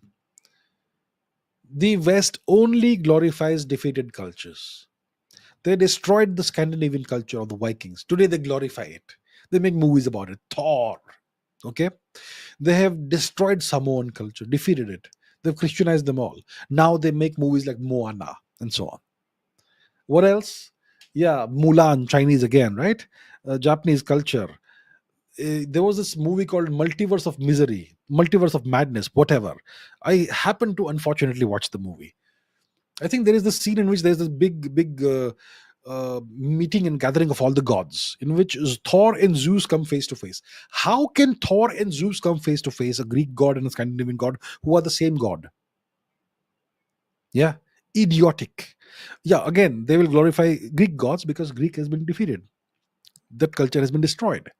So in that movie, this is great meeting of all the gods. You had gods from obscure religions, but not a single Indian god because India is not a defeated culture. So you get it, right? Similarly, the West has promoted Sun Tzu, and they have completely tried to marginalize Chanakya. But I would say that Chanakya is superior. Okay, because if you read Sun Tzu's little book, The Art of War, you'll find it's not a book of strategy or tactics. It's not a book that will aid you to construct a successful military campaign or construct a successful quasi-military campaign like a World Cup victory or something. It's not a book of that. Sun Tzu's book is a book of stratagems, very clever sounding ideas. It's not a book of strategy. It's a book of stratagems. What's the difference between a strategy and a stratagem? So, a strategy is a comprehensive, overarching plan or a set of plans to achieve a long term goal. A long term goal. It's a roadmap on how to achieve your desired outcome, considering various factors and various potential scenarios. That's a strategy. On the other hand, a stratagem, which Sun Tzu's book is full of, it is a small, very specific, often clever or deceptive tactic or scheme used to achieve a particular small short-term goal, often as part of a bigger strategy. Okay, so in a stratagem, you typically will surprise an opponent or you will outmaneuver an opponent. So a strategy is a big picture plan, like deciding how to win the next World Cup. It has so many moving parts, so many components. A stratagem, as opposed to a strategy, is a specific move or tactic within the plan. Okay, how to defeat this goalkeeper of this country from this direction. Okay, so strategy is like building a bridge, and stratagem is like using a clever construction technique to speed up one component of the bridge building process. That's the difference. Chanakya's book is a book of strategy. It's a book of straight craft. It's a book of how to administer a gigantic subcontinent sized empire. Sun Tzu's book is a book of stratagems, clever little tactics. Huge difference. But the West has promoted Sun Tzu and they have sought to marginalize Chanakya. There you have it. Geopolitical Dubey says, except the sun god Surya Is there any ancient Rigvedic deity temple except those that are in ruins? What he's asking is, does anybody still actively worship any Rigvedic deities in India? I haven't heard of any temple dedicated to Lord Indra. It's just an interesting question. Let me look up Rigvedic deities, and let's put that on the screen. Okay, Google. We do Google, yes. Rigvedic deities. And of course, it's going to be Wikipedia. So, okay, let's look at Wikipedia. Always remember, Wikipedia is not necessarily a good source of knowledge. It can be very biased, especially when it comes to Indian culture and history. But we're just looking at it to make it things fast. So, Rigvedic deities. Deities by prominence. You have Indra. Nobody worships Indra in India today. Bangkok is called Indrapuri, but I'm not sure of whether there's any temple to Lord Indra in Bangkok. In India today, nobody worships Indra. Agni, yeah, we worship Agni. Agni is part of our prayers in homas, yagnas, etc. But there is no temple dedicated to Agni. But Agni is still somehow present in all major Hindu rituals indirectly. But nobody directly prays to Agni. Soma is the moon. I don't think anybody prays to Soma anymore. Ashwins, okay, they use the Ashwins to decorate houses in Lithuania today, but not in India. Varuna, no one prays to Varun today. No one prays to the Maruts. Mitra, nobody. Ushas, Vayu, Savitra, Pushan, Apris, Brihaspati, Surya. We do have sun temples still. Dios Petro and Prithvi Mata, the original god and goddess of the most primordial Hinduism. I suspect it began with the worship of the Sky Father and the Earth Mother. I think those are the oldest deities in Hinduism. And today, no one even remembers Dios Pitru. You will still find small murtis of Prithvi Mata in some temples. Okay, but you will not find any depiction of Dios Pitru anywhere. No one even remembers him. But he is the father of all the gods.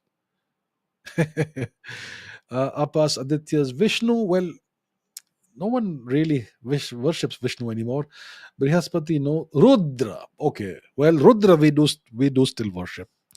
We still do worship Rudra. We call him Shiva now, mostly. But yeah. And Yama, well, I don't think anybody who worships Yama, all people would say is, please, Yamaji, stay away from us as long as possible. Saraswati, yeah, we still do pray to Saraswati, the goddess of wisdom. The river association is almost gone today, forgotten, and so on. And there are minor deities like Ratri, Aditi, and so on. So yeah, if you look, Twashtar, the father of Vritra, wasn't he? If I'm not mistaken. And where is Danu? Danu is not even mentioned here. The great river goddess, the mother of the Danavas. And so on. Mitra Varun. So if you look at Mitra, he was once, look, this statue is from Tajikistan. You may not know, but the ancient border between India and Central Asia was in Tajikistan, even during the time of Shri Chinggis Khan 800 years ago. And this is a statue of Mitra from Tajikistan. And yeah, Mitra is a component of the Mitra Varun deity, twin deities. And so on, post Vedic texts, etc. So yeah, we no longer worship, Indians no longer worship most of the Rigvedic gods. Most of these are forgotten. Imagine how India would have been, how the subcontinent would have been during the Rigvedic time, when the Rigveda was being composed several thousand years ago.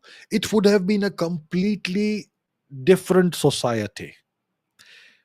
They would have worshipped gods nobody worships today. They would have spoken Vedic Sanskrit, Rig Vedic, the oldest Vedic Sanskrit. Their lifestyle would have been completely different from what you would imagine. The food they ate would have been different. India itself would have been a whole different place, completely pastoral place. No uh, urban centers. People living, pastoral, rural life, and so on. The past, like they say, is a foreign country. And today's people try to retro project today's values and lifestyles upon our ancestors 5, 6, 7, 8,000 years ago. Let's be a little more mature and not do that, right? You just saw the list, a small representation of the gods that were worshipped during the Vedic time, the Rig Vedic time. Nobody, most people won't even know the name of these gods. Today, you think of Indra as some loser kind of guy who lives in a palace and who has apsaras dancing in front of him. The Indra from the Rig Veda was the greatest warrior you can imagine. He defeated the great serpent Ahivritra. You see the depiction of Thor? That's Indra. Thor is based on Indra, the god of the thunderbolt, and which is the Vajra and the hammer. Hammer is also Vajra. That's Jupiter. That's Zeus, and that's Thor. Great warrior god, the greatest warrior of all. That was Indra. And today they've turned him into the god of rain. It was thunder. So see, you can see how incredibly ancient our society, our culture is, and how much has changed. Of all those gods, only Rudra is worshipped today, but we no longer call him Rudra, we call him Shiva, and so on. Yeah. Okay. Mr. 88 says the dire wolf is now resurrected after 10,000 years. When are they going to revive Cambatherium? Let me guess. Cambatherium would have been some ancient extinct Indian animal. Let's Google it. Yeah. So can there be any adverse effects in reviving extinct animals in our current ecosystem? Let's go to Google and search for these beasts. The dire wolf and Cambatherium. So, yeah, we know the dire wolf was an extinct 10,000-year-old wolf, and it's been allegedly resurrected. Two puppies. So the de-extinction of the dire wolf they're talking about. So they have revived this species allegedly. Two twin puppies have been born who look like nice little doggies, but they will grow up to be large wolves. And the wolf is obviously part of the dog species, but it's the wild version. So the dire wolf was historically it used to live in, I think, North America, I believe, and it was a much larger uh, in size than the regular wolf that we are aware of. Even the regular wolf is kind of bigger than your standard issue dog, and the dire wolf was larger than most wolves. So what they did was okay, I have not read the story, but let me tell you what I think they've done. They would have recovered probably a frozen specimen of a dire wolf, or some portion, some tissue of a dire wolf that would have been frozen in the permafrost. So they get the tissue, it's reasonably undamaged, the tissue, and you can extract DNA out of it. Now, the half life of DNA is about 500 years, which means if you have a sample of DNA, in 500 years, half of it will be destroyed. The bonds will break. So only half of it is left. Then another 500 years, half of that half left is gone, and so on. So every 500 years, you have half. But yeah, 10,000 years, if it is in permafrost, it may survive reasonably undamaged. So they were able to apparently extract the DNA from that sample of the dire wolf tissue, and then you can inject it using cloning techniques or whatever into a regular wolf today, and that female wolf will give birth to puppies that apparently are dire wolf puppies. So it's essentially a genetically modified modern wolf, and who has been given dire wolf genetics. That's what it is. So it's not quite the dire wolf, but it's the closest thing we can have today. And it's going to probably have most of the features that the dire wolf used to have. So that's dire wolf. That's how they did it. Now let's look for Cambatherium. Let me guess, it must be some extinct Indian animal. Let's see. Cambatherium. Okay, looks like some form of, I don't know, whatever it is. Let me go to Google. Let's quickly look at the Wikipedia thing. Extinct genus of placental mammals in the family, whatever, whose fossils were found in an open pit coal mine located in Gujarat, India. Okay, so it's an extinct Indian animal. When was it alive? The fossils were dated to the early Eocene, 54.5 million years ago. Okay, how large was this thing? It would have weighed about 23 kilograms. and the smaller one was about 10 kilograms. So it's a medium sized beast, not very large. 23 kilograms is not small, obviously, and so on. So that was Cambatherium, and it was discovered in Gujarat in western India, and this is kind of what the beast looked like. And it lived about 54, 55 million years. Let's say 55 million years. Okay, we have the information we need. Now, think about it, friends. The half life of DNA is 500 years. 500. 54 million years is 54 with six zeros after it. Do you think DNA can survive that long, even in the best conditions? I would be very skeptical. I don't think it can. Once again, let's go and ask our friend Google, oldest recovered DNA ever. Okay, let's quickly ask Google, what is the oldest DNA that anybody has recovered? Oldest recovered DNA. Recovered, discovered, whatever. Okay, approximately 2 million years. Wow, that's amazing. Found in sediments in Greenland. It was extracted from frozen soil. Okay, okay, so we don't quite know what DNA it is, but they discovered some DNA. And the oldest DNA sequence from physical specimens are from mammoth molars in Siberia, 1 million years old. Well, well, well. Okay, so up to a million or 2 million, it's possible. Years in age. 55 million years, that's almost dinosaur era. The dinosaurs were wiped out 66 million years ago, not far away from 55. So I think Cambatherium is going to be a gigantic impossibility. Excuse me. Why? Because the remains that are available are fossilized. The bones have been replaced by rock sediments. Can you find soft tissue in there that survived 55 million years? Is it possible to recover the soft tissue, which may contain perhaps some DNA? For that, you have to break all the fossils and look within the bone cavities. Within the bones, you have bone marrow, etc., and so on. So you would have to first of all go and break all the fossils and see if there is any soft tissue left, which is almost an impossibility, but not quite impossible. Because I do remember reading this 10, 15 years ago that somebody was transporting a Tyrannosaurus Rex sample, a femur, thigh bone, and somehow the workers messed up, and the specimen which was being transported by crane, it fell, the thigh bone broke, and inside they found soft tissue, wet tissue. And when the tissue was examined, they found things that looked like blood cells. T-Rex lived 100, I don't know how many years ago. Tyrannosaurus Rex, how old is it? T-Rex, how old? When did T-Rex live? Okay, yeah, it died out 66 million years ago with the extinction of the non-avian dinosaurs. So it's possible, but the probability is extremely low.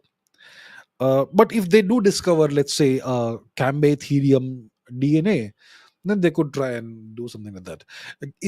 Could there be adverse effects? Well, not really as such. The animal that you bring back, let's say you bring back the woolly mammoth, I mean, where will it live? That's a question. It will be adverse for the new specimens that you are generating, because it will not have the environment it evolved to live in. The woolly mammoth went extinct about 10,000 or so years ago because of the end of the ice age and because of human hunting. It was an animal that could only thrive in extreme cold. Today we don't have it. Where will it live? And so on. The adverse effects will happen if you revive ancient viruses or bacteria. That's what we don't want. So, Pritam Srinivasan says, what are your thoughts on Hotmail co-founder Samir Bhatia's recent statement regarding Indian engineers? He said that 99% of Indian engineers lack hands-on skills and mainly aspire for managerial positions. Do you think he is giving unnecessary gyan or a reality check? He's absolutely correct. And this is not meant to be a criticism of the engineers. This is meant to be a criticism of India's rotten education system. You understand? Most Indian engineers, how do you get a degree? You get a degree by memorizing and mugging up texts and writing exams. All you learn is how to pass exams and clear exams with high marks. That's all you learn. You don't really learn the skills needed to be an engineer. Engineering skills are hands-on skills. You have to do things. You have to make, break, and modify things. That's engineering. But in engineering degrees today, what do you learn? Memory, memorize, memorize, memorize. Pass exams. Some field work, some lab work. But it doesn't really give you the skills.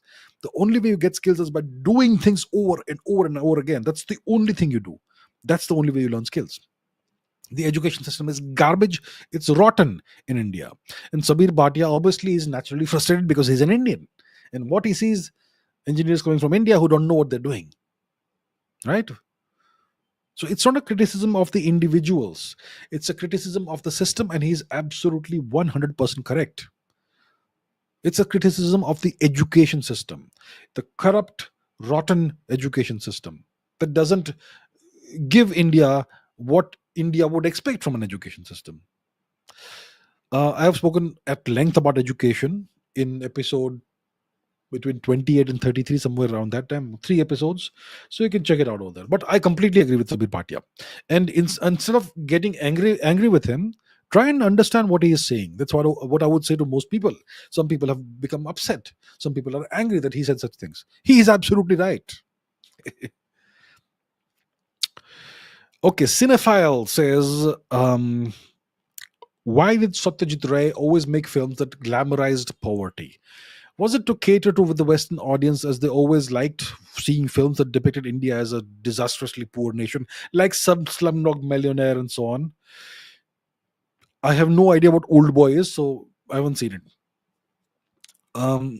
Satyajit Ray. I never liked watching Satyajit Ray movies. Extremely depressing movies. I know this is going to be a very controversial thing to say, and I'll get a lot of hate, especially from some parts of India. Fine, I don't care. All as a kid, sometimes on Doordarshan, they used to play those Satyajit Ray movies. What Pather, Panchali, and whatnot. Abject misery was what was showed in the movies. I'm sure there must be some good angle about the human condition and something, but the movies showed India as a nation of abject poverty and complete brutal misery. That's all it showed. I could not stand watching those movies. Opur Shonshar, Pother Panchali. I don't know what these things mean. I don't know. I just couldn't. I am not that kind of person. I don't like misery. I don't like sadness. Yeah, there is misery and sadness in the world, but as an artist, you want to make the world a better place. Okay, sure. uh, you can also represent the country, I mean, represent what's happening in the world. But I saw that he only focused on these things. As an artist, you should have a 360-degree perspective. Okay, there's bad stuff in the world. Let's draw the world's attention to that. Sure, okay, there's this bad stuff happening and people are somehow surviving, but you also show some optimism, some positivity, something nice, create something of beauty. There are people in this country, in India, who think that there is beauty in misery, there is beauty in decay, there is beauty in decrepitude.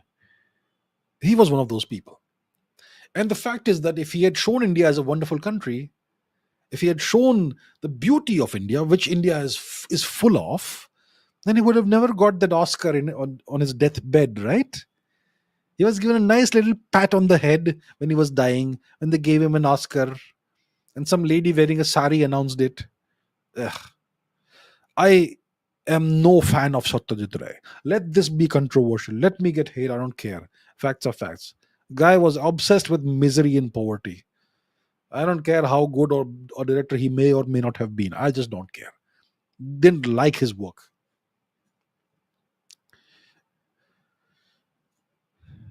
Rodrajit Sarkar says, why don't we get any portraits, hand-drawn pictures, or any statues of our ancient Indian kings? Like many ancient Chinese and European kings, our magnificent temples leave no room for doubt that ancient India had some super talented artists and engineers. No question about it. Why don't we get this? Because everything was destroyed. Because when the Turks took over, they sought to destroy everything that was made in the image of man. Their religion is against depiction of living being, depictions of human beings, I think, or whatever. So they want to destroy all murtis, all statues, all idols. And especially when you want to destroy a nation and its culture, you cannot allow statues of great kings, paintings of great kings, queens, goddesses, whoever, to gods, goddesses, to remain. You destroy it all to show how much stronger you are than the people who you are subjugating. See, I've destroyed all your statues. What will you do about it? That's our thing. So we don't have any of it. Everything is gone. Um, One of the most common things is India was full of statues of the Buddha. And if you look at statues of Buddha, most of them are headless. So, for example, Buddha statue. Let's go for Afghanistan. Ah, Afghanistan. I mean, we know what they did to the Taliban, to the Bamiyan Buddhas. Look at all these statues. Beautiful statues from Mas Ainak, etc. Oh, this one has a head. But yeah, you find so many headless statues of Buddha. Let's look at Kanishka. Kanishka statue. Okay. What do we find? We find headless statues. I don't think this is Kanishka. Kanishka did not look like this because I know what he looked like from his coins. Kanishka was a big bearded guy. And this is not a bearded guy. So this is not Kanishka. This is Kanishka. You see this? That's our man Kanishka. So this was a statue of Kanishka. I think they found it in Mathura or somewhere. They took his head off, the invaders, and so on. This is a statue from Gandhar, and you have a Taliban like person standing next to this. So you can see that they are wearing similar dresses, and so on. You see, Surkha Kotal, whatever. So the invaders deliberately destroyed all the statues, and that's why we don't have it. And if there were any paintings, they would have been destroyed or burned. So the only statues of kings or paintings of kings are from the last, I don't know, 200 or so years that we have. The ancient ones are all gone, cuckoo, finished. Um, Geopolitical Dubey says, do you think Nepal can become a monarchy again in the near future? Nepal was a monarchy. It was the last Hindu nation on the world, and the monarchy was destroyed by external forces. Let's not discuss what that external force was. Let's not do that. So if Nepal is to become a monarchy again in the near future or whenever, it may only happen if an external force makes this happen. I know that the people are sick and tired of the allegedly corrupt politicians or allegedly incompetent politicians in Nepal. I'm sure the public is sick and tired of that. And I'm sure the public, the majority of the public, I believe, I get the sense, the majority of the population of Nepal wants the nation to revert to being a monarchy. That's the sense I'm getting from whatever I'm hearing and seeing. Some may be opposed to it, but I don't care. The majority is what matters in a democracy, right? But the people, politicians in power, do you think they care about the majority, what they want? They care about remaining in power, and they won't allow this to happen. And they own the means of violence. In Marxism, we have the means of production. In political theory, we have the means of violence. The politicians control the means of violence. So the public can't do a thing. So I don't think monarchy will return unless there is external intervention. Now, from where would an external intervention for the restoration of a Hindu monarchy come, I wonder? That's the question. Okay. Again, Rodhajit Sarkar says, can you tell us something about the Khmer Rouge and the Pol Pot? Why did that person massacre so many of his people? So this happened in Cambodia. Let's go to the map. Because we're discussing places, we go to map. So let's put the map of the world on the screen. And we are talking about Cambodia. Cambodia Desh. So let me show you where it is. We know where India is. Let's go eastwards this time. We go eastwards. We cross the far east of India. We enter Myanmar. We go south. We go south of Thailand. And here we have this country, wonderful country of Cambodia, which was destroyed by the Khmer Rouge. Okay. So this is where it happened, first of all. Now let's go off the map. And it was eventually, I think Pol Pot took over in 1975 and Vietnam liberated the country in 1979. Vietnam, a communist nation, liberated Cambodia from brutal Khmer Rouge communist terrorists. Okay. Very, very, very, very strange story. So, in the 1980s, I was a kid in Switzerland. And as a boy, you often go to the barber to have a haircut. And in the 1980s in Europe, they would have magazines in the barber shop, because you have to wait for your turn. Somebody else is getting a haircut, you have to wait half an hour, maybe sometimes maybe 15 minutes. So there are magazines kept over there for people to kill time. And those magazines are not for kids, I assure you of that. Okay, I discovered it once. So that day I went to the barber shop and I had about 15-20 minutes to wait. So I picked up a magazine, and it was a news week or something like that. It was about news. I opened the magazine, and my goodness, I see these horrific images. It's the mid 80s, okay? I see these extraordinarily horrific images of some nation in Asia, and it's a rural nation. And on both sides of the little country roads, you have ditches that are dug, and they're filled with rotting human bodies. As a kid, you should not have to see such things, but people experience that, people live through this. And I saw these images and I was horrified. And then I read a bit, and it's Cambodia. And I saw the term Khmer Rouge there. And the images, they scarred me. I was what, like 8? I don't know. I was a kid, less than 10 years old for sure. My God, those images I saw. So now let me tell you what the Khmer, and the person who did that carnage, just fields filled with dead bodies, rotting under the sun. Oh my God, those images still. Okay. So the person who did this was Pol Pot. He was Cambodian. He studied in France. In France, he became infected with communist ideas, Marxist ideas. He was studying in some uh, technical school, engineering or something. He was studying some form of engineering, and he got exposure to communist ideas. He became a communist. He comes back to Cambodia. He and the nation of Cambodia was a monarchy. It was run. The king was um, Narottam Sihanouk. Norodom Sihanouk, which is Narottam Sihanouk. And he had been overthrown in a coup. So Narottam Sihanouk was in exile.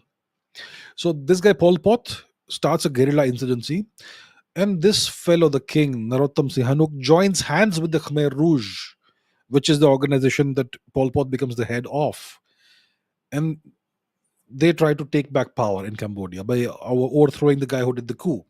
And then eventually there's this long civil war, and eventually the Khmer Rouge, this Maoist organization headed by Pol Pot, it takes over the country. They enter the capital city Phnom Penh.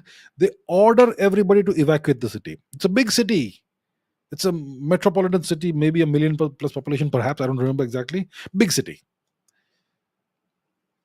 They order everyone to evacuate the city. Everybody is out of the city. Everybody goes to the fields. So there are doctors doing surgeries, they are thrown out. If you wear glasses, you are an enemy of the state. If you are educated, if you know how to read and write, you're an enemy of the state. And they displace the entire population of all the cities and towns and villages of the country. They put them all in the fields of the country. They give them manual labor to do. And then they start hunting down people who are class enemies. Class enemies. We discussed Marxism in the beginning of the show, didn't we? Oppressors versus oppressed. Anyone who could read, who could write, anyone who wore glasses, anybody who had a watch was the enemy. And they would be murdered in the most horrific ways. They would be taken to what is the name of the prison in Phnom Penh? They called it the Hanoi Hilton or something. No, that was different. Tuol Sleng prison or something. I forget the exact name. In which they would process every person, take photographs, men, women, children. And look, I will not even describe the brutalities of what they did. The nation had a population of about 7 or so million at the time. From 1975 to 79, the population came down by, according to various reports, between 1 million to 5 million decrease of population, which means they killed between 1 to 5 million people in just 4 years. Through and the brutality was incredible. That's Pol Pot. Why did he massacre people? Because he wanted to be in power. He wanted to first come to power, then he wanted to retain power. And you do that by brutalizing and terrorizing the people. And he believed in Marxism. He was an ardent believer in Marxism, Pol Pot. So he implemented his version of Marxism. He was a Maoist, essentially. So that's what communism does. Since we are discussing this individual, let me put his. It makes sense to put a face to the name, right? So this is Pol Pot. This is what the person looked like. As you can, where is it? Here we have it. That was his face. That's Pol Pot, and this is a small sample of what he ended up doing. Okay, Cambodia is okay, and the king was Narottam Sihanouk, this guy who died in 2012 or something.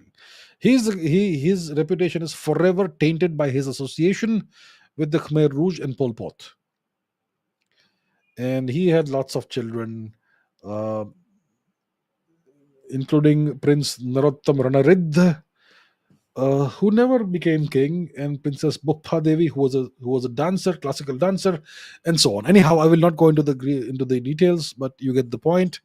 Pol Pot is one of the great monsters of human history, who killed I don't know how many of his own people. Absolute monster.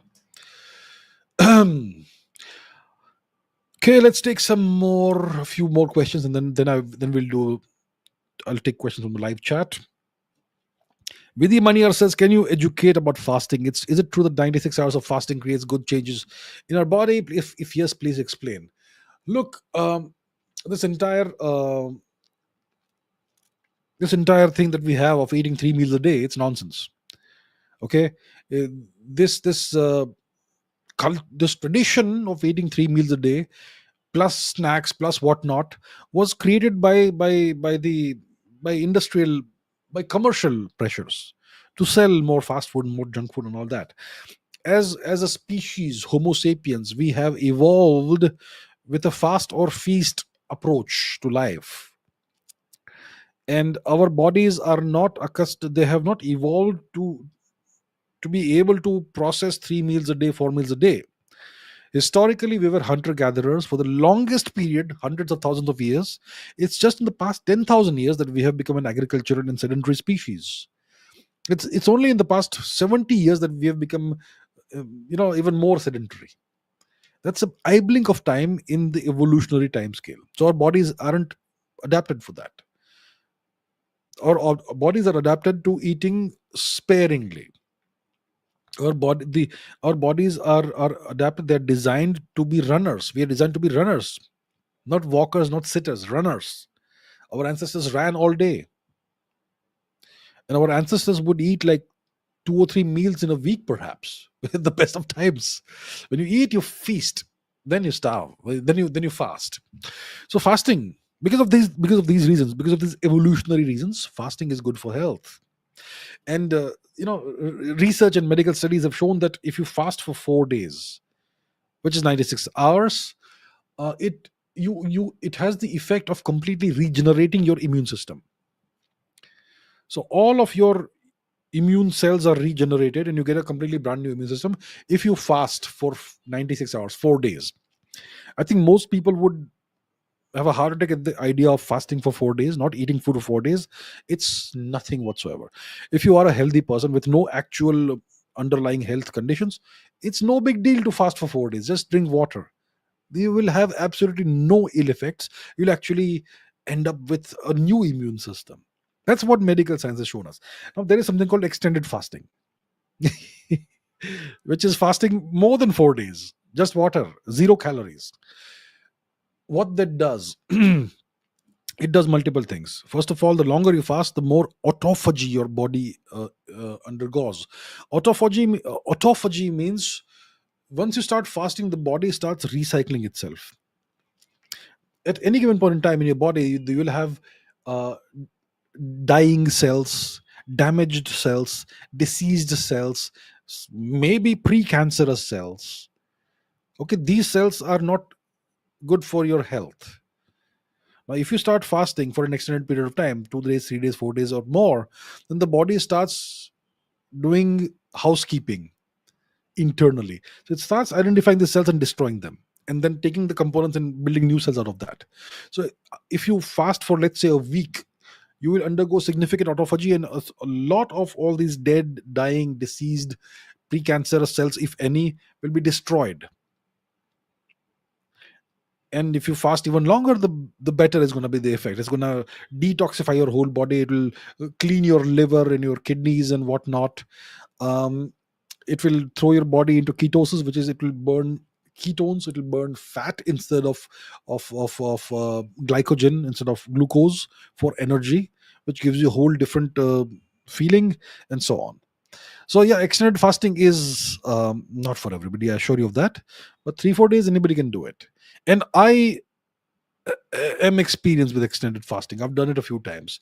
My longest fast was 23 days, only water, 0 calories. And my second longest fast was 21 days, again 0 calories, just water. So yeah, it can be done.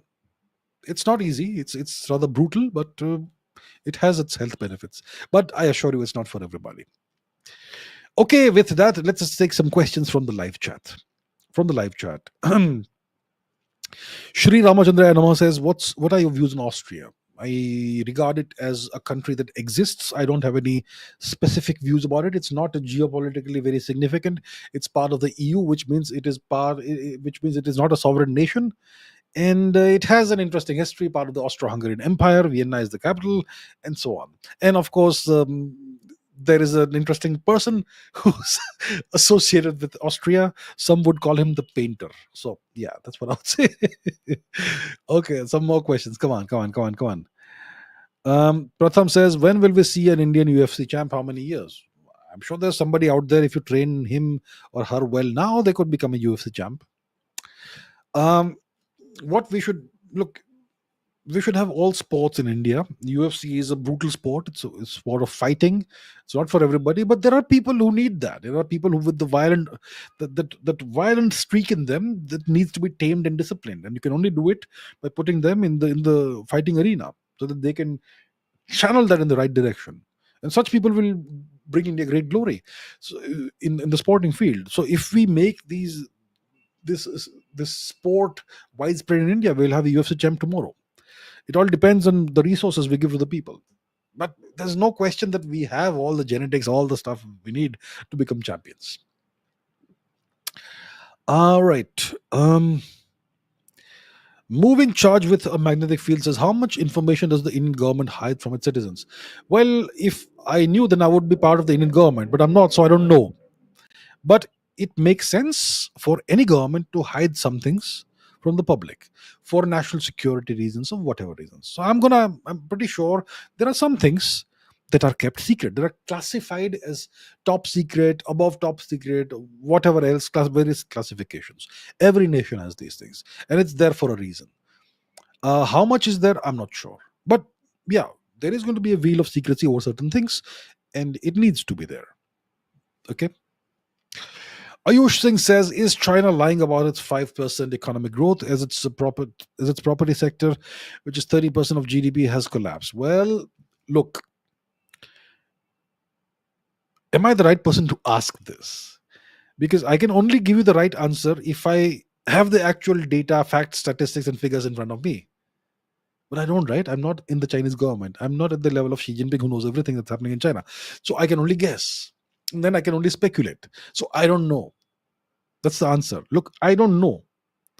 If somebody claims they know what's happening, they're lying to you. Please understand this. This data, these facts and figures are only available at the highest echelons of the Chinese government, Chinese Communist Party. Some people claim that the property sector has collapsed and whatnot. How do you know that? There are issues with the property sector because of social reasons more than anything else. See, it's property is quite cheap in China. Everybody has one child. Okay, everybody has one child. Property is super cheap. So everybody buys, let's say, a flat. Everybody buys a flat. So you have one child, let's say you have a boy, and you bought a flat. Now you say that I have extra money and my boy is growing up. So when he gets married, I want him to have his own flat. So you buy another flat. So now you have two flats. Now let's say there's another family who have a daughter. They also have good money, decent money. They have a flat. The girl is growing up. They think, okay, let's buy a flat for her so that when she gets married, she will have a flat. Now she has a flat. The boy has a flat. They get married. There's an extra flat somewhere, right? So there's so many flats like this that are lying empty. It's because property is cheap in China and people can afford things. The purchasing power of the Chinese yuan is quite a bit. Food is super cheap in China. Lots of stuff is super cheap. So we have to look at it from a Chinese lens, not from an outsider's lens. If you want to do justice to your analysis, if you want to be fair in your assessment. So I think there are nuances in everything. I think there is a tendency, especially in the West, to demonize China. There is also a tendency in India to look at China from a perspective of suspicion and enmity. And for that, the Chinese are responsible. Okay. But if you really want to understand the world, you have to look at it from a proper perspective. And I think it's more than what it's made out to be. Mr. 88 says, have you watched any Ghibli movies? I'm sure you would like them, even though they're animation movies. I haven't watched any Ghibli movies. Is the Grave of the Fireflies a Ghibli movie? I was about to watch it, but I didn't find the time. I hear it's a very sad, tragic story, but a very highly rated movie. So I haven't seen them. I've seen still images, Ghibli art, beautiful art. And I am not opposed to animation movies. As a kid, that's all I wanted to watch. Cartoons. I still don't mind watching good animation. So yeah, absolutely. All right. Okay. Let's see some more questions if I can find something interesting. Um, um, um, my views on this person, my views on that person. I have no views on people that don't matter. For me, the kind of people that matter are at the prime minister level, the Elon Musk level, the Julius Caesar and Chinggis Khan level. I will not comment about some comedian. I will not comment about some YouTuber. I am a YouTuber, yeah. So that's why I believe I am not worthy of being commented about. I'm not that important. So please understand, you have to really matter in the world. Only then people should discuss you. Okay, let's. Okay, Kalpana says, what does Kalpana say? I have a theory that the El Dorado city of gold must be our own Lanka. After all, it was also a city of gold. And Atlantis could be Dwarka. What can you comment about this? El Dorado is this reputed city made of gold in the Americas. El Dorado, city of gold. Now, Kalpana has the theory that this must be our own Lanka because Lanka was called Soneki Lanka, city of gold. And Atlantis could be Dwarka. What's my thing on belief? What's my comment on this? Um, I don't know about Atlantis Dwarka. That hypothetical relationship. See, Atlantis. The story of Atlantis came from what? Plato, Aristotle, one of these guys, and that's Greece. So that's about 3,000 years ago. Let's say roughly, yeah, 3,000, maybe 2,500. But let's give it 3,000 years just to make it a round number. So maybe these fellows they heard this story 3,000 years ago. Now, Dwarka is definitely older than 3,000 years. So it could be that they heard the story of this great city that went under the ocean because of the earthquake. And then the Greeks called it Atlantis. But the story came from India. It's possible. Yeah. So I think there is a small possibility. I will not say it's guaranteed that this is the one. Yes, Atlantis is Dwarka or Dwarka. I'll not say that. I'm saying it's possible. We cannot discount the possibility. Maybe the possibility is slightly small, but it is a possibility, and I am open to considering it. That's what I'll say. Um, El Dorado and Sri Lanka. Now, Sri Lanka was called the city of gold back in the day. I don't know how many thousands of years ago during the Ramayana era. The El Dorado that the Spaniards were looking for was a different city. I promise you of that. Let me tell you the story. Do we have time?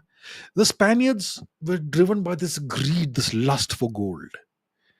Okay, so their guy Christopher Columbus had discovered this new world, and he had come back to Spain with promises that there is gold out there, so that he could have a great career as a conqueror, as the governor of Hispaniola and so on. It didn't end well for him, but the stories inflamed the whole of Spain that there's gold out there, plenty of gold. And then they were able to find some gold. They destroyed the Inca Empire. Francesco Pizarro, was it Hernan Cortes? It was Pizarro. A lot of gold. So they thought there is a city out there somewhere in the jungles which has so much gold, all the other gold in the world becomes obsolete.